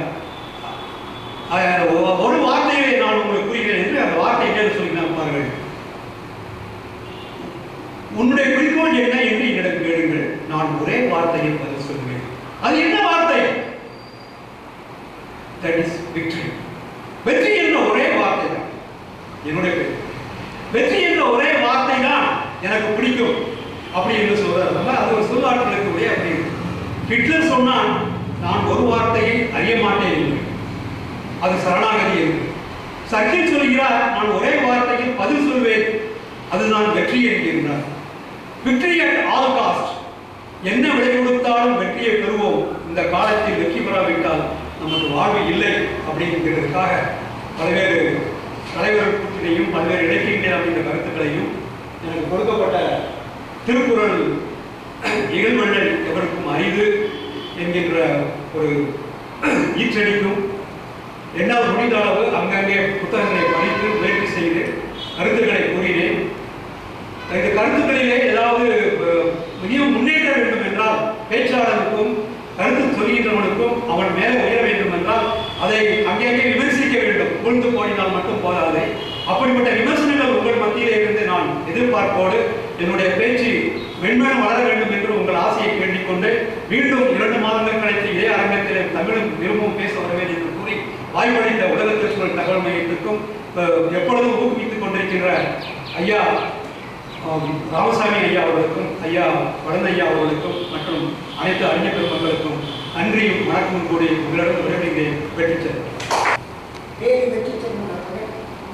மிக சிறப்பாக ஒரு உரையிட்டுள்ளார். பல்வேறு இலக்கியங்களை கையாண்டு ஏராதி, பட்டினப்பாலை, மணிமேகலை, சிலப்பதிகாரம், விவேகானந்த தேசிய விவேகானந்தர், அதுபோல அவர் ஆங்கில இலக்கியம் பெற்றார். யோகான் கல்லூரியிலே ஆங்கில இலக்கியம் பெற்றவங்க ஷேக்ஸ்பியர் கதையெல்லாம் மிக அற்புதம். ஆண்டனி எண்ணத்தை பற்றி அதெல்லாம் சொன்னார். மிக சிறப்பான ஒரு கருத்துக்களை வழங்கிய ஐயா அவர்களுக்கு நன்றி கூறிவிட்டு இப்பொழுது கலந்துரையாடல் நீங்கள் கேள்வி ஐயா, இங்கே வந்து கம்ப ராமாயணத்தில் அதிக ஈடுபாடு இருந்தது. சொல்லின் செல்வன் பற்றி ஏன் கொடுத்தார்? அவர் சொன்னாரு, அவர் வேண்டுகோள் விடுத்தாரு. ஐயா விட்டதை நீங்க சொன்னா எனக்கு சந்தோஷம். ராமாயணத்தை தொட்டுட்டு விட்டுட்டாரு. நீங்க எதெல்லாம் விட்டீங்கன்னு போய் நம்ம பட்டியல் கொண்டுட்டு வேண்டாம். தேசியத்துல உங்களுக்கு மாறுபட்ட கருத்து இருந்தா இதெல்லாம் நீங்க பேசுறீங்கன்னா பட்டியல் நீடும். தேசியத்தில் உங்களுக்கு ஏதாவது கருத்து வேறுபாடு இருந்தா தொடரீங்க, அப்படியே பார்க்க போயிட்டீங்க.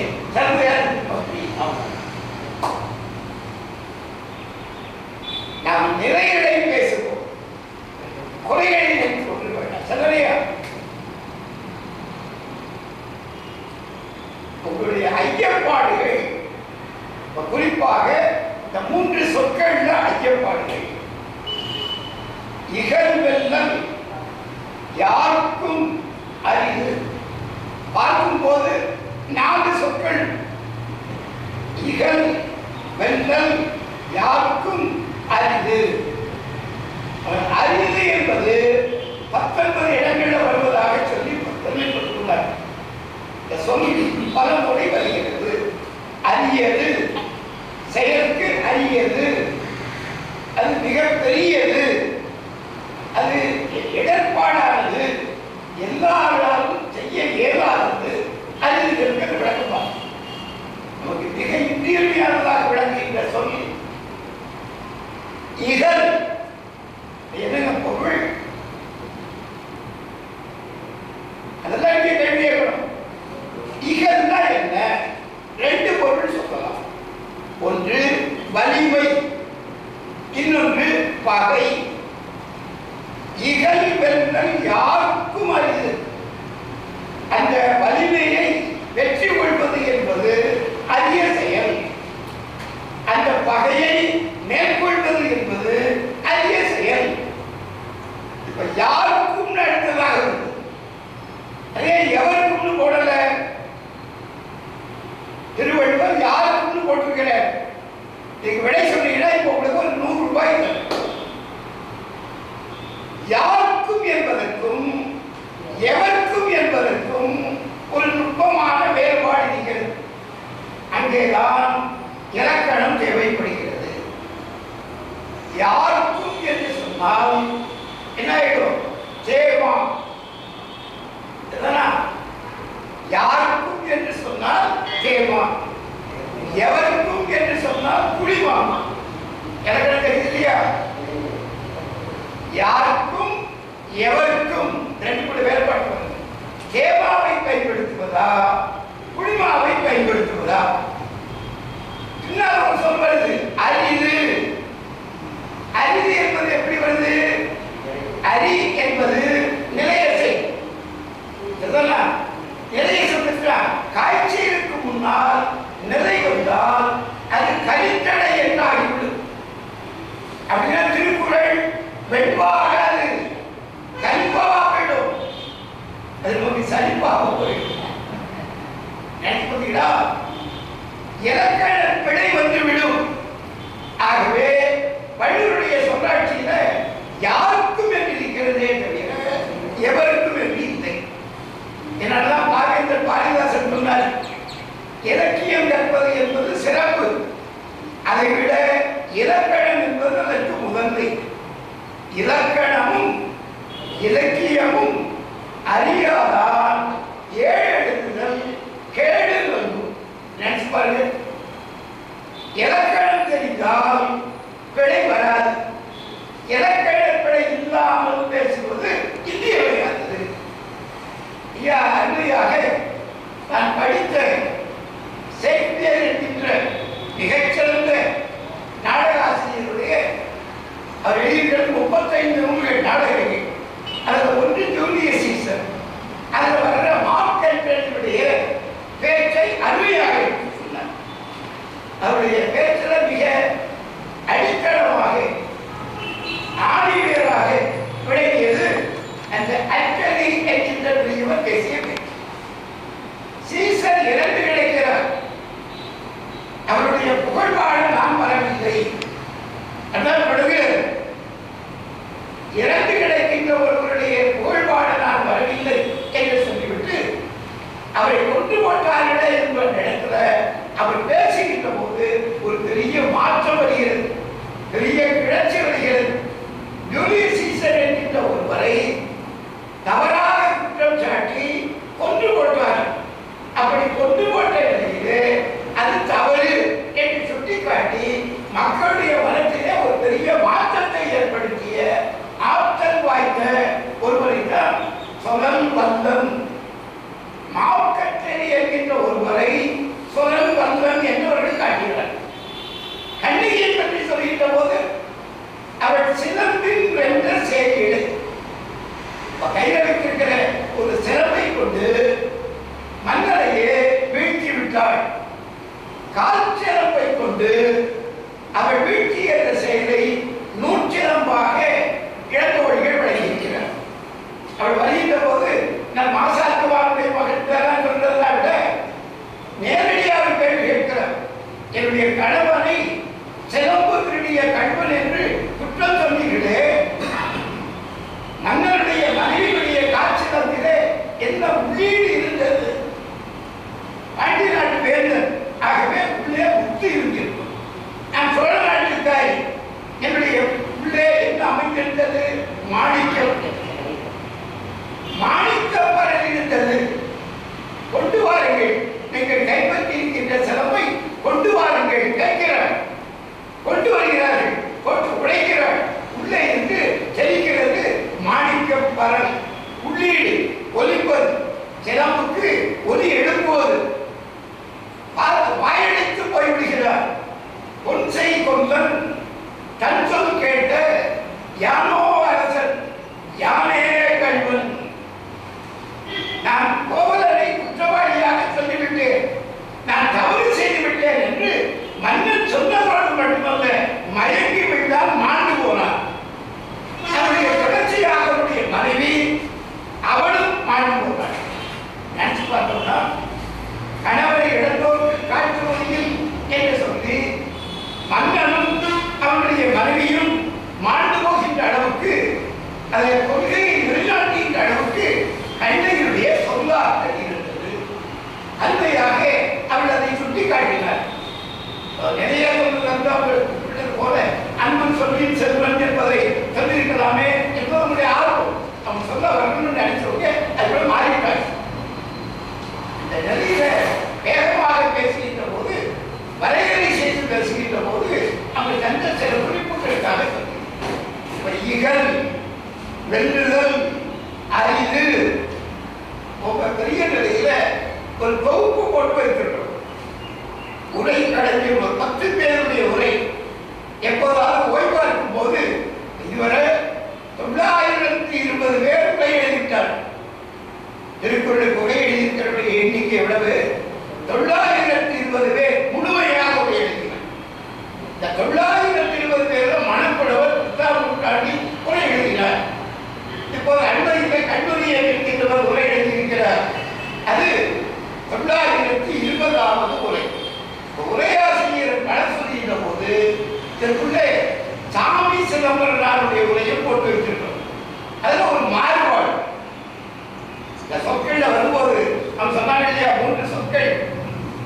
ஒன்று சொல்லல் கல்லல், சோர்வீனன், அஞ்சார். இந்த 3 தகுதியை சொல்ற. 3 இருந்தால் அவர்களை யாராலும் வெல்ல முடியாது. இந்த 3ல சோர்வீனன் இருக்கு இல்லையா, அதுக்கு சிலம்பரனார், சாமி சிலம்பரனார் இருக்கின்ற உரை ஏற்புடையது இல்லை. போட்டு வைத்திருக்கிறோம். அதற்கும் மாறுபாடல். சோர்வீனன் என்பதற்கு அவர் மறதி இல்லாதவன்னு போடுறார். பார்க்கிறீங்களா? உரை எழுதுகின்ற போது மூலநூல் ஆசிரியர் என்ற அதே சொல்லை போடாமல் வேறு சொல்லை போட்டு இதற்கு விளக்கம் தர வேண்டும். அதே சொல்லை சொன்னோம்னா அது சிறப்பு இல்லை. ஆக இந்த உரையை சொல்வதற்கு சாமி வேறும் இல்லை. தமிழ்ல சொற்கள் சொல் என்று குறிப்பதற்கு 50 சொற்கள் இருக்கிறது. சொன்னான், கூறினான், விளக்கினான், இயக்கினான், கரைந்தான், அடிக்கிட்டே போகலாம்.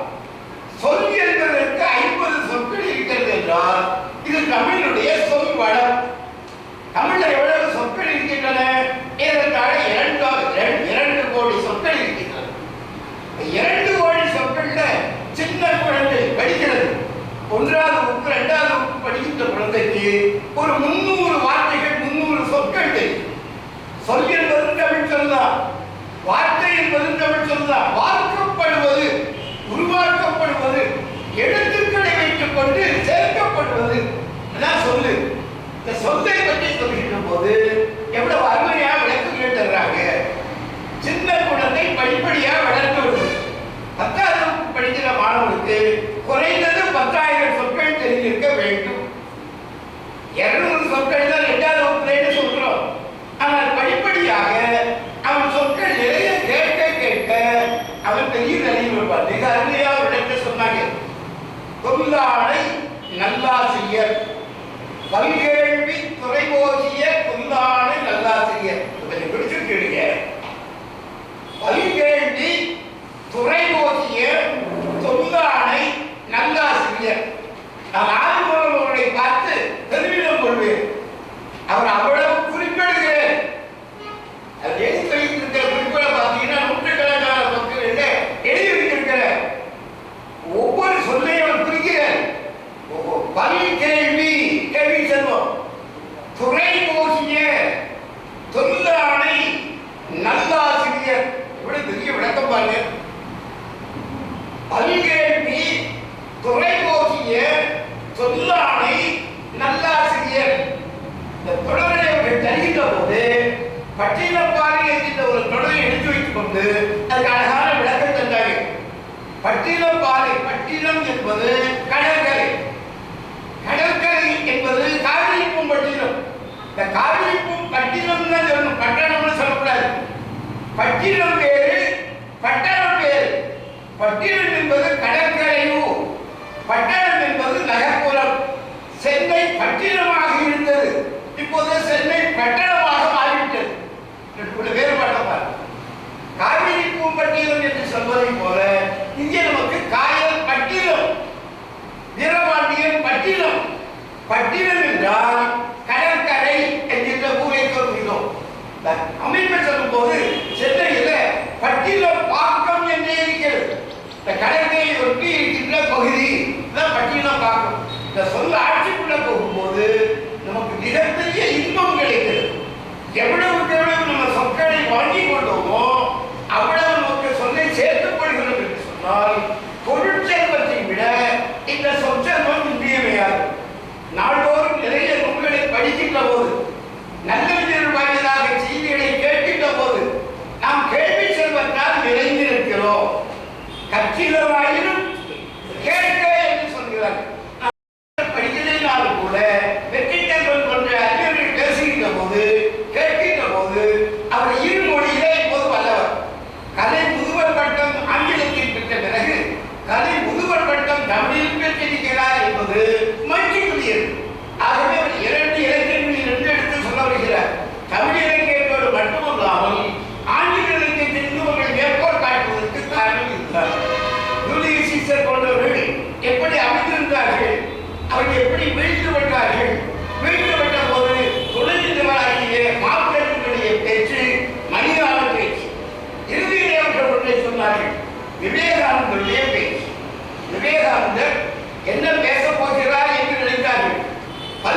அவர் எடுத்த இடத்திலேயே அனைவருடைய உள்ளங்களையும் அள்ளிவிட்டார்.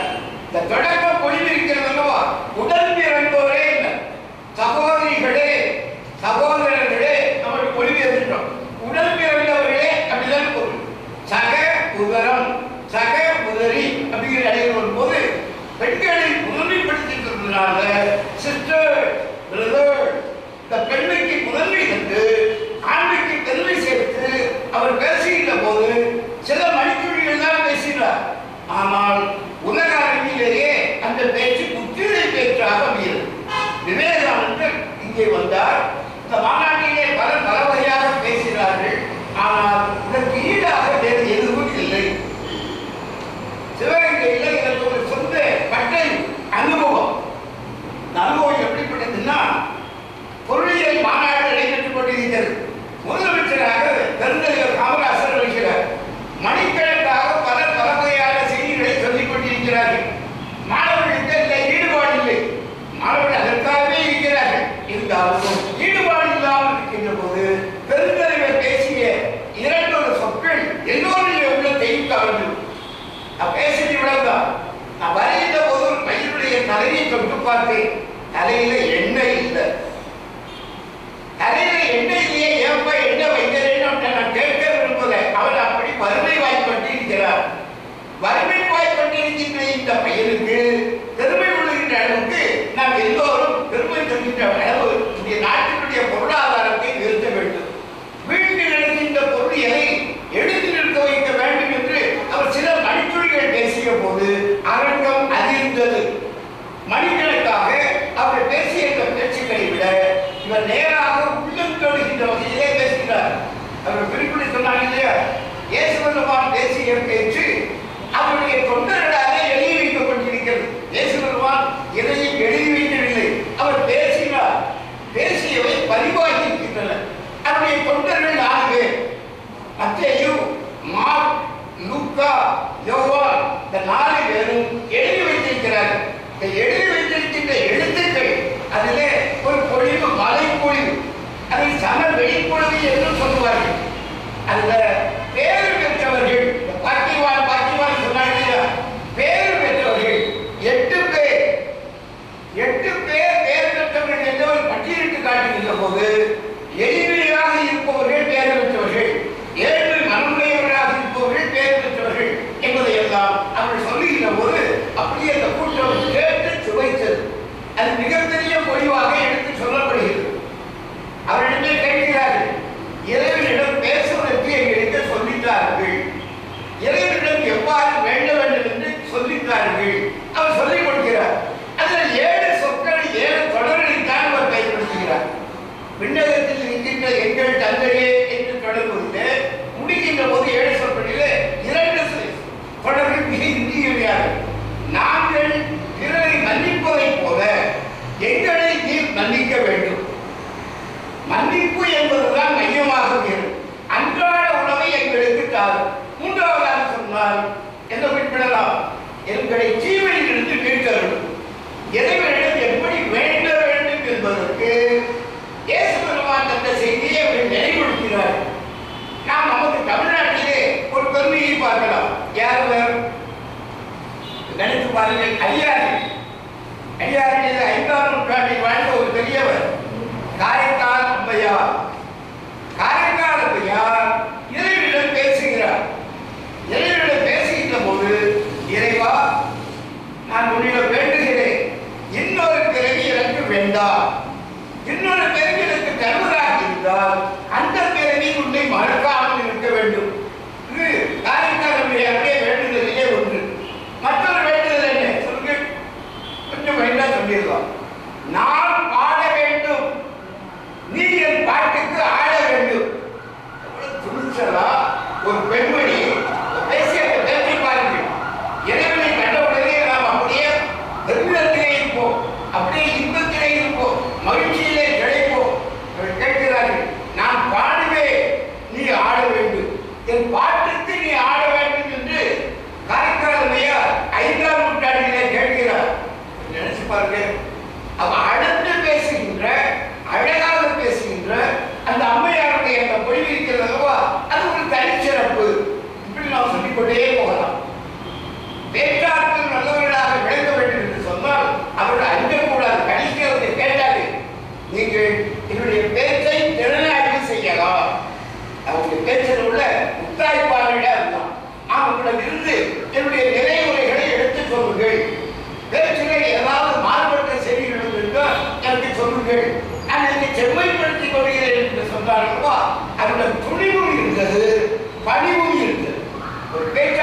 சொல்லக்கூடிய பெருமையை வெற்றி செல்வன் இன்றைக்கு வெற்றி கொடி நாட்டி நிற்கிறார் என்று சொன்னால் அவரிடம் துணிமொழி இருந்தது, அதற்கு மேலாக பணிமொழி இருந்தது. முடிகின்ற போது அவர்கள் கேட்டார்கள் அல்லவா, கலந்துரையாடலிலே என்னுடைய நிலை முறைகளை நீங்கள் எடுத்து சொல்லுங்கள், நான் மேலும் என்னை வளர்த்துக் கொள்வேன் என்று சொல்லிருக்கிறது. மேலும் மேலும் மேலும் வளர்வதற்கு அது வாய்ப்பாக அமையும். அதை மீண்டும் நாம் செய்திக்கு வருவோம். எத்தனாவது பாடல்?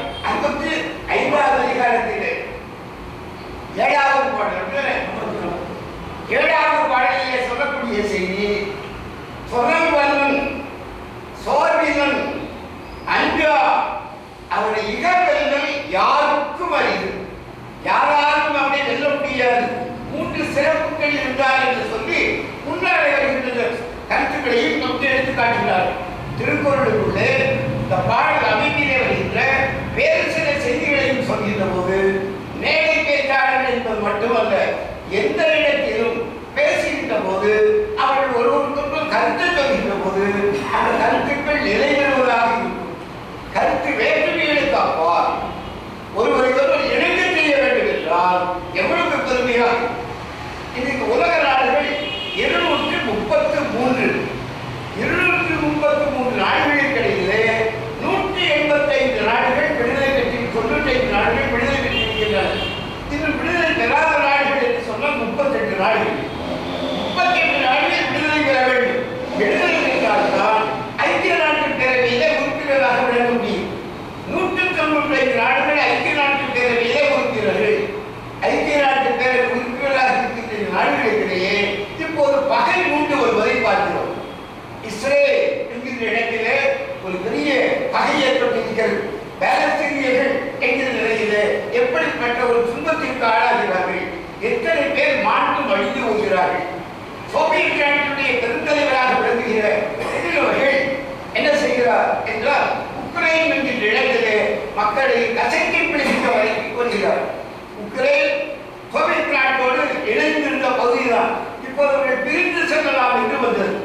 15 நாடுகளாக சுருங்கிவிட்டது. அமெரிக்க நாடுகள் என்று சொன்னால் 50 நாடுகள். ஆனால் சோவியத் நாட்டிலே பிரிந்து போகின்ற உரிமை தரப்பட்டதனாலே உக்ரைன் பிரிந்து சென்றதை அவர் இன்னும் ஆட்டி படைக்க வேண்டும் என்பதிலே புதியவர்கள் மிகவும் வன்மையாக நிற்கிறார். ஆகவே உக்ரைன் மக்கள் பெரிய பாடுபடுகிறார்கள். உக்ரைன் சோவியத் ஆகிய நாடுகளுக்கிடையிலே சண்டை வந்தால் என்ன ஆகும்? உலகம் அழிந்து போகும். 2 நாடுகளுக்கு இடையிலே சண்டை வருகின்ற போது அணுக்கருவிகளை அணுகுண்டுகளை கையிலே வைத்திருப்பவர்கள் பகடைக்காய்களைப் போல அது ஏதோ உருட்டி விளையாடுகின்ற பொருள் போல அமைந்துவிட்டது என்று சொன்னால் உலகம் அழிந்து போகும். 3வது உலகப் போர் வரக்கூடாது என்பதற்காகவே ஐக்கிய நாட்டு பேரவை உருவாயிற்று. 2 உலகப் போர் முடிந்துவிட்டது. அதனுடைய அடிபாடுகளை பார்க்கிறோம். நம்முடைய தமிழகத்திலேயும் பார்க்கிறோம். எத்தனை அடிபாடுகள்! சேரன், சோழன், பாண்டியன், பல்லவன் என்று 4ஆக பிரிந்து நின்று அவர்களுக்கிடையே எத்தனையோ சண்டை சச்சரவுகள். அதனால வந்து அடிபாடுகளை பார்க்கிறோம். நான் அடிக்கடி நினைவில் வைக்கின்ற ஒரு பாட்டு புறநானூற்றிலே வருகின்ற 225வது பாட்டு. இந்த படை எவ்வளவு நீளமாக இருக்கிறது நினைச்சு பாருங்க. படை வரிசை மிக நீளமாக இருக்கிறது. கையெழுத்து குரலிலே நிர்வாகி சொல்வார், செய்யொண்டார். படை எவ்வளவு நீளமாக இருக்கிறது என்றால் முன்னாலே வருகின்றவர்கள் என்ன சாப்பிட்டு செல்கிறார்களா? முன்பு சாப்பிட்டு செல்கிறார்கள். படையிலிருந்து கிடைக்கின்ற பயன்பாடாக விளங்குகின்ற முன்பு சாப்பிட்டு செல்கிறார்கள். அதுக்கு பின்னாலே வருகின்றவர்கள் என்ன சாப்பிட்டு செல்கிறார்கள் என்று பார்க்கின்ற போது பணம் பழத்தை சாப்பிட்டு செல்கிறார்கள். அதற்கு பின்னாலே வருகிறவர்கள் என்ன சாப்பிட்டு செல்கிறார்கள்? பணம் கிழங்கை சாப்பிட்டு செல்கிறார்கள். நுங்கு, பழம், கிழங்கு என்ற நீண்ட வரிசை. புறநானூற்றில் 225வது பாடல். நீங்கள் நினைச்சு பாருங்கள், எவ்வளவு பெரிய படை வரிசை. இந்த படை வரிசையை பார்க்கின்ற போது இந்த படையாலே எத்தனை மக்கள் பாடாகிடுவார்கள். போர் வந்தது என்று சொன்னால் நாடு நலிந்து போகும்.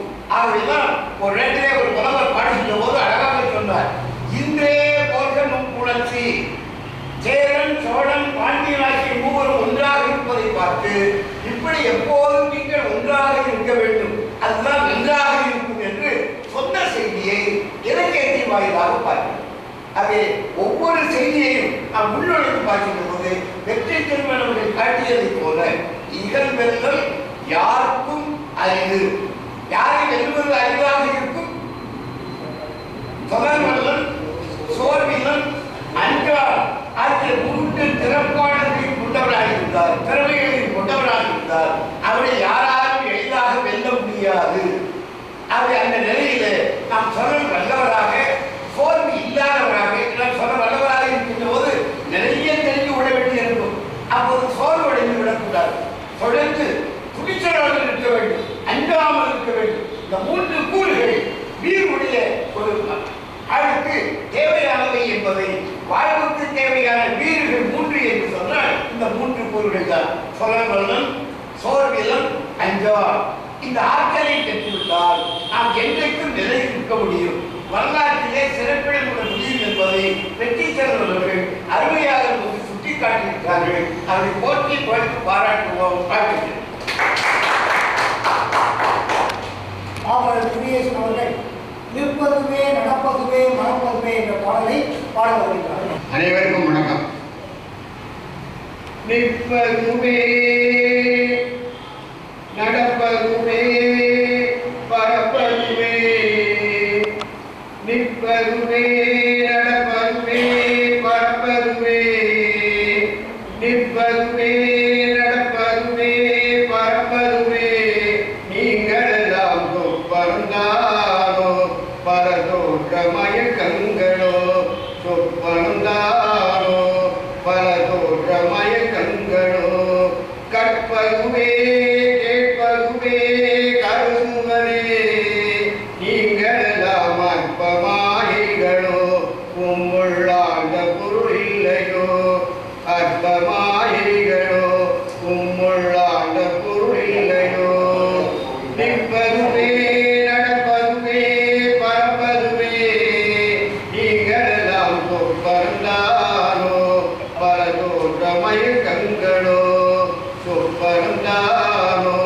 பரதோற்ற மயக்கங்களோ, வானகமே இளமையிலே மரச்செறிவே, வானகமே இளமையிலே மரச்செறிவே, நீங்களெல்லாம் காணலில் நீரோ பெருங்காட்சி பிழையானோ, வானகமே இளமையிலே மரச்செறிவே, நீங்களெல்லாம் காணலில் நீரோ பெருங்காட்சி பிழையானோ, போனதெல்லாம் கனவினை போல் புதைத்தடிதே போனதனால் நானும் போதனவோ, இந்த ஞானும் பொய்தானோ, நிற்பதுவே நடப்பதுவே பறப்பதுவே, நிற்பதுவே நடப்பதுவே பறப்பதுவே, நீங்களெல்லாம் சொப்பந்தானோ பரதோற்ற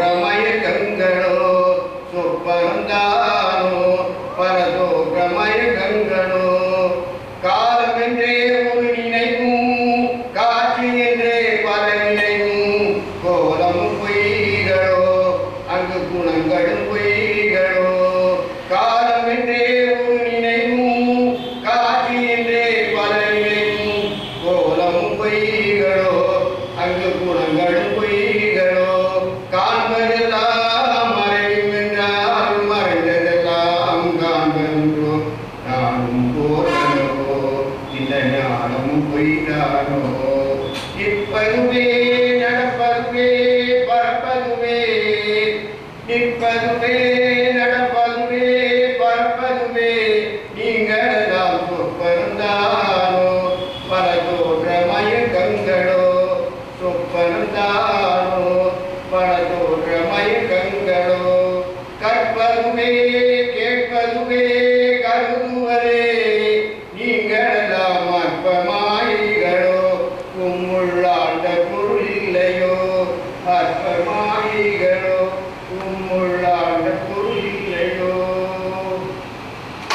இப்போது நம்முடைய ஐயா திருக்குறள் முனைவர் புதன் அவர்கள் நன்றி கூறுவார்கள். உலக திருக்குறள் தகவல் மையத்தினுடைய இன்றைய நிகழ்வு சிறப்பாக நடைபெற்றிருக்கிறது. இன்றைய நிகழ்வுக்கு தலைமையேற்று சிறப்பு செய்த முனைவர் ராமசாமி அவர்களுக்கு உங்களின் சார்பாக நிலையங்களுக்கு பெருமை சேர்த்த மரியாதைக்குரிய ஐயா வளமையா அவர்களுக்கு கோவில் சார்பாக நல்லது ஒரு இறைவேற்றல் பாடி தொடக்கம் இந்த மரியாதைக்குரிய சகோதரி பிரபா அவர்களுக்கும் நெஞ்சார்ந்த நன்றியை உற்சாகப்படுத்துகிறோம். நல்லதொரு வரவேற்புரை சொல்லுகிற போது கலைஞர் வாசக மாணிக்கனார் அவர்களுடைய உரைகளில் சொல்லி வரவேற்புரை நல்கிய பிரபசக்தி அம்மையார் அவர்களுக்கு உரை சார்பாக நன்றியை உற்சாகிக்கிறோம். தலைவர் உரை என்ற நிலையிலே அவர்கள் திருக்குறளின் பெருமையை பற்றி யாரெல்லாம் எப்படியெல்லாம் சொல்லியிருக்கிறார்கள் என்ற செய்தியை தந்திருக்கிறார்கள். மீண்டும் ஒரு முறை அவருக்கு நன்றியை இன்றைய சிறப்பு பேச்சாளராக ஐயா வேறு வெற்றி செல்வன் ஐயா அவர்கள் இகழ் வெள்ளம் யாருக்கும் அறிந்து குரல் எண் 647 65வது அதிகாரம் சொல்வெண்மைங்கிற அதிகாரத்தில் இருந்து சொல்வெண்மைக்கு அடையாளம் காட்டி பலர் அடையாளப்படுத்தினாங்க. அவர்கள் இருந்த ஒரு சாதுரியம் என்ன அப்படின்னு எழுதிட்டா சொல்வெள்ளங்க அங்கெல்லாம் தேடி பிடிக்கிறது ஐயா வேண்டாங்க. கூட்டங்களில் சில கேள்விகளில் தற்புடைய பெண் யாருன்னு ஒரு கேள்வி வரும். உடனே அருந்ததி கண்ணையும் அவன் அம்மையவோ பொட்டாட்டியவோ பிள்ளைங்க அவர்களெல்லாம் தற்புடையவர்கள் தானே. இப்படி யாராரமோ அடையாளப்படுத்த மிக அருமையாக அடையாளம். அவருடைய சாதனையத்துக்கு இன்னொரு இப்போ அந்த சாமி பிள்ளையாருக்கும் சுப்பிரமணியருக்கும் தண்டை வந்து பார்த்தீங்கன்னா பழக்கப்பட்ட தண்டை இருக்கு. யார் முதல்ல திருத்தி வராங்களோ அவங்களுக்கு தான் பணம். உடனே சுப்பிரமணியருக்கான அவசரப்பத்திக்கார டானு மயிலே உலகத்துக்கு பிள்ளையார் கிராமத்துங்களா நான் அப்புறம் திருத்தி வந்து பழக்கம். அந்த மாதிரி இதுவும் ஒரு சொல்லாங்க அறிவு. இதெல்லாம் வந்து வெளிப்படுத்துகிற இடத்துல அவருடைய இந்திய பேச்சு அமைந்திருக்கிறது. சொல்லாப்பில் பேச்சு வழக்கம் சொன்னாங்க. சொல்லின் தொடக்கம் சொல் எப்படி இருந்தது அது தொடக்கம் சொன்னாங்க. சொல்லினா ஏதோ பேசுறது மாதிரியே வந்து இல்லை. மலைமொழி சத்தம் அறிவியல் சத்தம் எல்லாருக்கும் அந்த அறிவான செய்திகளை பதிக்கிறாங்க. மூதேசி சத்தம் சொன்னாங்க. புரோட்டாஸ் அதுலேயே எந்த சொல்லுரிமை இருக்குன்னு பார்த்தீங்கன்னா 2 பேர் சண்டை போட்டுருக்கான்னு நீங்கள் அந்த இடத்துல போய் அந்த சண்டையை தீர்க்கணும்னு போனால் எதிராளிச்சா பார்த்தீங்களா நீங்கள் அவங்க பக்கத்துக்கு போடணும். ஏன் அவங்க கேட்குற இல்லையா தப்பு. அந்த சண்டையை தீர்க்கணுங்கிற முடிவுக்கு போகிறவர்கள் சண்டை போட்டுருக்கான் பார்த்தீங்களா அவங்க பக்கத்தில் நீங்கள் சார்ந்து நிற்கணும். அது கைவேசம். அவன் கேட்கற இல்லையா தப்பா கொடுக்க வேண்டியதான போக வேண்டியதான நம்ம முடிவு சொல்லிட்டு அவன் உடனே நம்ம குறைந்து கேட்கறது பின்னாங்க வந்து சொல்லிடுவான். கடைசியில் எப்படி முடிக்கணும் இல்லையா அவன் சொன்னதாகப்பா ஜடி முடித்த கேட்டு இதெல்லாம் அந்த யூனிவர்சிட்டி கதை சொல்லும்போது சொன்னாங்க பார்த்தீங்களா. இந்த ஆண்டனி வந்து திரும்புகிறான் விட்ட செஞ்சது சரிக்கிறான். இவனோட இவன் நாட்டை நான் நேர்க்கையான தெரிஞ்சு ஆண்டனி வந்து அது திரும்புகிறான். நம்முடைய சட்டமன்றத்தில் காங்கிரஸ் சர்க்காட்சி இருக்கும்போது சுப்புன்னு ஒரு எம்எல்ஏ இருக்கார். காசு எல்லாமே ஆரம்பிக்கும் போதே நெகட்டிவ் தான் இருக்கும். எல்லாரும் செய்ய திட்டிடும். ஒரு 8 பேர் ஒன்று இன்னொரு அப்படியே தன்மக்கள் எடுத்துவாங்க. காரணம் இவன் சொன்னது சரிதானி சொன்னால் திங்கடிக்க மாதிரி சொன்னால் கேட்க மாட்டான். இவன் சொன்னது கூற மாட்டாங்க. இந்த பாளையமுடைய நகர்மன்ற தேர்தல் நடந்து இருக்கும்போது நான் ஒரு வேட்பாளர் காட்டி வேலை செய்து கொண்டிருக்கும்போது அவர் வந்து என்னிடம் பேசும்போது சொன்னார். எனக்கு ஏற்கனவே ஒரு அறிமுகம் எங்கள் தொழிற்சங்கத்தினுடைய தொழிலாளர் பிரிவுடைய செயலாளர் தம்பி இங்கே இவங்கெல்லாம் போட்ட வாழ்க்கை இருக்கு பார்த்தீங்கன்னா அம்பி புரியும். நடந்தது அப்படிதான். நடந்ததும் அப்படித்தான். ஏன்னா விட்டு வாங்கிறது நம்ம பக்கத்தில் இருக்க பூரா சொல்கிற வார்த்தை என்னன்னா தலைவரை நீங்கள் தான் ஜெயிப்பீங்க. ஏன்னா அன்னைக்கு ராத்திரிக்கு ஏதாவது ஓடும். நீங்கள் தோப்பைன்னு சொன்னது கொடுத்துருவாங்க சாப்பிடல. அப்படிலாம் இருக்கிற காலத்தில் இந்த சுற்றுடைய பேச்சை அப்படி சொல்ல ஆசைப்பட்டேன். 20 விதமான தலைவர்களை பற்றி சொன்னாங்க. ஹிட்லரை பற்றியும் சர்ச்சில் பற்றியும் ஒருத்தர் ஒப்பந்தம் சாப்பிடவே மாட்டேன். அதுதான் வெற்றி தான். வெற்றியைத்தான் அவன் அப்படி சொல்லணும். ஆனால் கருத்து நேரடியாக சொல்லுவார். என்னுடைய கொள்கை வெற்றி. இப்படி அவங்க சொல்லுமையாக சொன்ன செய்திகள் எல்லாம் எங்களுக்கு அணியாக பதிவு செய்தார்கள். அண்ணா அவர்களுக்கு உங்களின் சார்பாக அமைப்பின்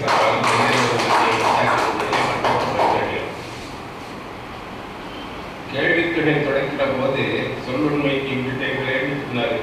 சக்கராண்டா ரொம்ப பேர் சேர்க்கிறாங்க. ஐயா சொன்ன மாதிரி அனுமதிக்காரு, சொல்லின் செல்வர் சம்பந்திருக்காரு. இந்த தலைவர்களை எடுத்து புள்ளிக்கிற போது சொல்லின் செல்வராக வர வந்தவர்களை அடையாளத்துக்கு அவருடைய கேள்விக்கு நோக்கம் நீங்கள் எடுத்து பல்வேறு செய்திகளை வந்திருக்கீங்க. அதான் சேர்ந்து கேள்வி அவர்களுக்கு அந்த கேள்விக்கு தனியாக வேண்டிய கேள்விக்கு ஐயா கலந்துரையாடலை செய்து சொன்னாங்க. ஈகர்மெல்லாம் யார் அப்படின்னு சொல்லிட்டு ஈகருக்கு பொருள் சொன்னாங்க. வலிமை பகை யாருக்கும் எவருக்கணும் சொல்றாங்க அதிகம் சொன்னாங்க. அவர்கள் சொல்லும்போது இலக்கணம் ரீதியாக சொன்னாங்க. ஒன்று தேவமாவும் ஒன்று புளிமான். ஏன் அறிவுக்கு எப்படிப்பட்டதுன்னா யாருக்கு ஒன்றா அது சாதாரண வருத்தம். எவருக்கு ஒன்றா ஆணவ வருத்தம். எவரோ யார்கிட்ட வந்து நிற்க முடியும்? எனக்கு எதிர நின்று பேசிடுவாங்க அப்படின்னு கேட்கற கேள்வி வச்சு யாருப்பா வரப்பட்டாங்க. அவர்கள் இலக்கணம் பெற்றிருக்கிறார்கள். இலக்கணம் இலக்கியத்துக்கு ஒரு சட்டம் என்று சொல்கிறார்கள். ஏன் சித்தருக்கு இப்படி கட்டியதை கொண்டு சீசர் பற்றிய செய்தி சொன்னாங்க. சிறப்புதியான செய்தி சொல்லு 50 வகை இருக்குனாங்க. ஒரு சொல்லு இல்லை. சொல்லிக்கலாம், நக்கலாம், உதிக்கலாம், வைக்கலாம், அது ஒரு அடிக்கிட்டு போன போயிட்டே இருக்கு. அதை பற்றி சொன்னாங்க. பல்கேள்வி சிறப்புரிய சொல்லாமே நல்லா யார் நல்லாசிரியர்ங்கிறது பழக்கம். இதெல்லாம் இருக்கிறவங்க தான் நல்லாசிரியர். பட்டணம்னா என்னது? கடற்கரை. ஒரு இடத்துக்கு வந்தால் இன்னைக்கு நம்ம என்ன தெரிஞ்சுக்கிட்டோன்னு பதிவு பண்ணிக்கணும். சும்மா வெறுங்கையோடு வந்தால் இந்த கேட்டு உங்களுக்கு இன்றைய கூட்டத்தில் இருந்து நமக்கு புதிதாக கிடைத்த செய்திகள் என்ன ஒரு பதிவு பண்ணிருக்காங்க. சொற்செல்வம் இன்றைக்கு குறித்து சொன்னாங்க. பெருந்தலைவை பற்றிய செய்தி சொன்னாங்க. காரைக்கால் அம்மையாரை பற்றி சொன்னாங்க. புறநானூறு ஒரு பாடல் சொல்லும்போது படவரிசை பற்றி சொன்னாங்க. இந்த பிரியாணியை அங்கே தான் தோணும். வடையில் போகிறவங்க சாப்பாடு கொடுக்கணும். அவனை போய் இலைய போட்டு உட்கார வச்சு சாம்பார் ஊற்றவா, ரசம் ஊற்றவா, புளிக்குழம்பு ஊற்றவா, மோர் ஊற்றவான்னா அவன் எண்ணெய்க்கு சட்டப்போட. அதனால தான் பிரியாணி. டாக்டர் கோழி அடித்தான், மாட்டை அடித்தான், ஆடை அடித்தான், தெருவான் தரம் கிடைக்கும் நம்மளுக்கு கிடைக்கும். இது பிரியாணி உதாரணம் வரல. இப்படி பல செய்திகளை இந்த நாம் தெரிஞ்சுக்கிட்டோம். அப்படி ஒரு அருமையான அவைக்கு வருகிறது சிறப்பு செய்திருக்கிற மரியாதைக்குரிய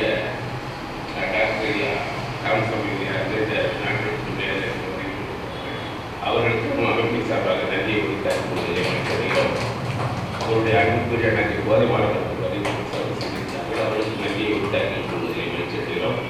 ஐயா சுப்பிரமணியம் ஐயா அவர்கள் இந்த இடைவெளிக்கு பின்னால் இருந்திருக்கிறார்கள். தொடர்ந்து வாருங்கள் என்று வேண்டுகோளோடு அவர்களுக்கு நன்றி கூறுவதை முயற்சி அடைகிறோம். ஐயா ஆதிமலம் ஐயா அவர்கள் இருந்திருக்கிறார்கள். அவர்களுக்கும் நன்றி கூறுவதை முயற்சி அடைகிறோம். ஐயா தங்கப்பாண்டியன் ஐயா அவர்களுக்கு நன்றி கூறுவதை முயற்சி அடைகிறோம். ஒரு எளிமையான பாடலுக்கு இந்த முருகேசன் ஐயா அவர்களுக்கு நன்றி கூறுவதை முயற்சி அடைகிறோம். எங்கள் நடாட்சி சுந்தரம் ஐயா அவர்களுக்கு நன்றி கூறுவதை முயற்சி அடைகிறோம். எங்களுடைய இசையாசிரியர் நவீன கிருஷ்ணன் அவர்களுக்கு நன்றி கூறுவதை முயற்சி அடைகிறோம். இந்த செய்தியெல்லாம் பல நாடுகளுக்கு எடுத்துச் செல்கிற அன்புக்குரிய சோதரர் புத்தப்படவர்களுக்கு நன்றி கூறி அடுத்த வாரம் செய்தியை சொன்னாங்க.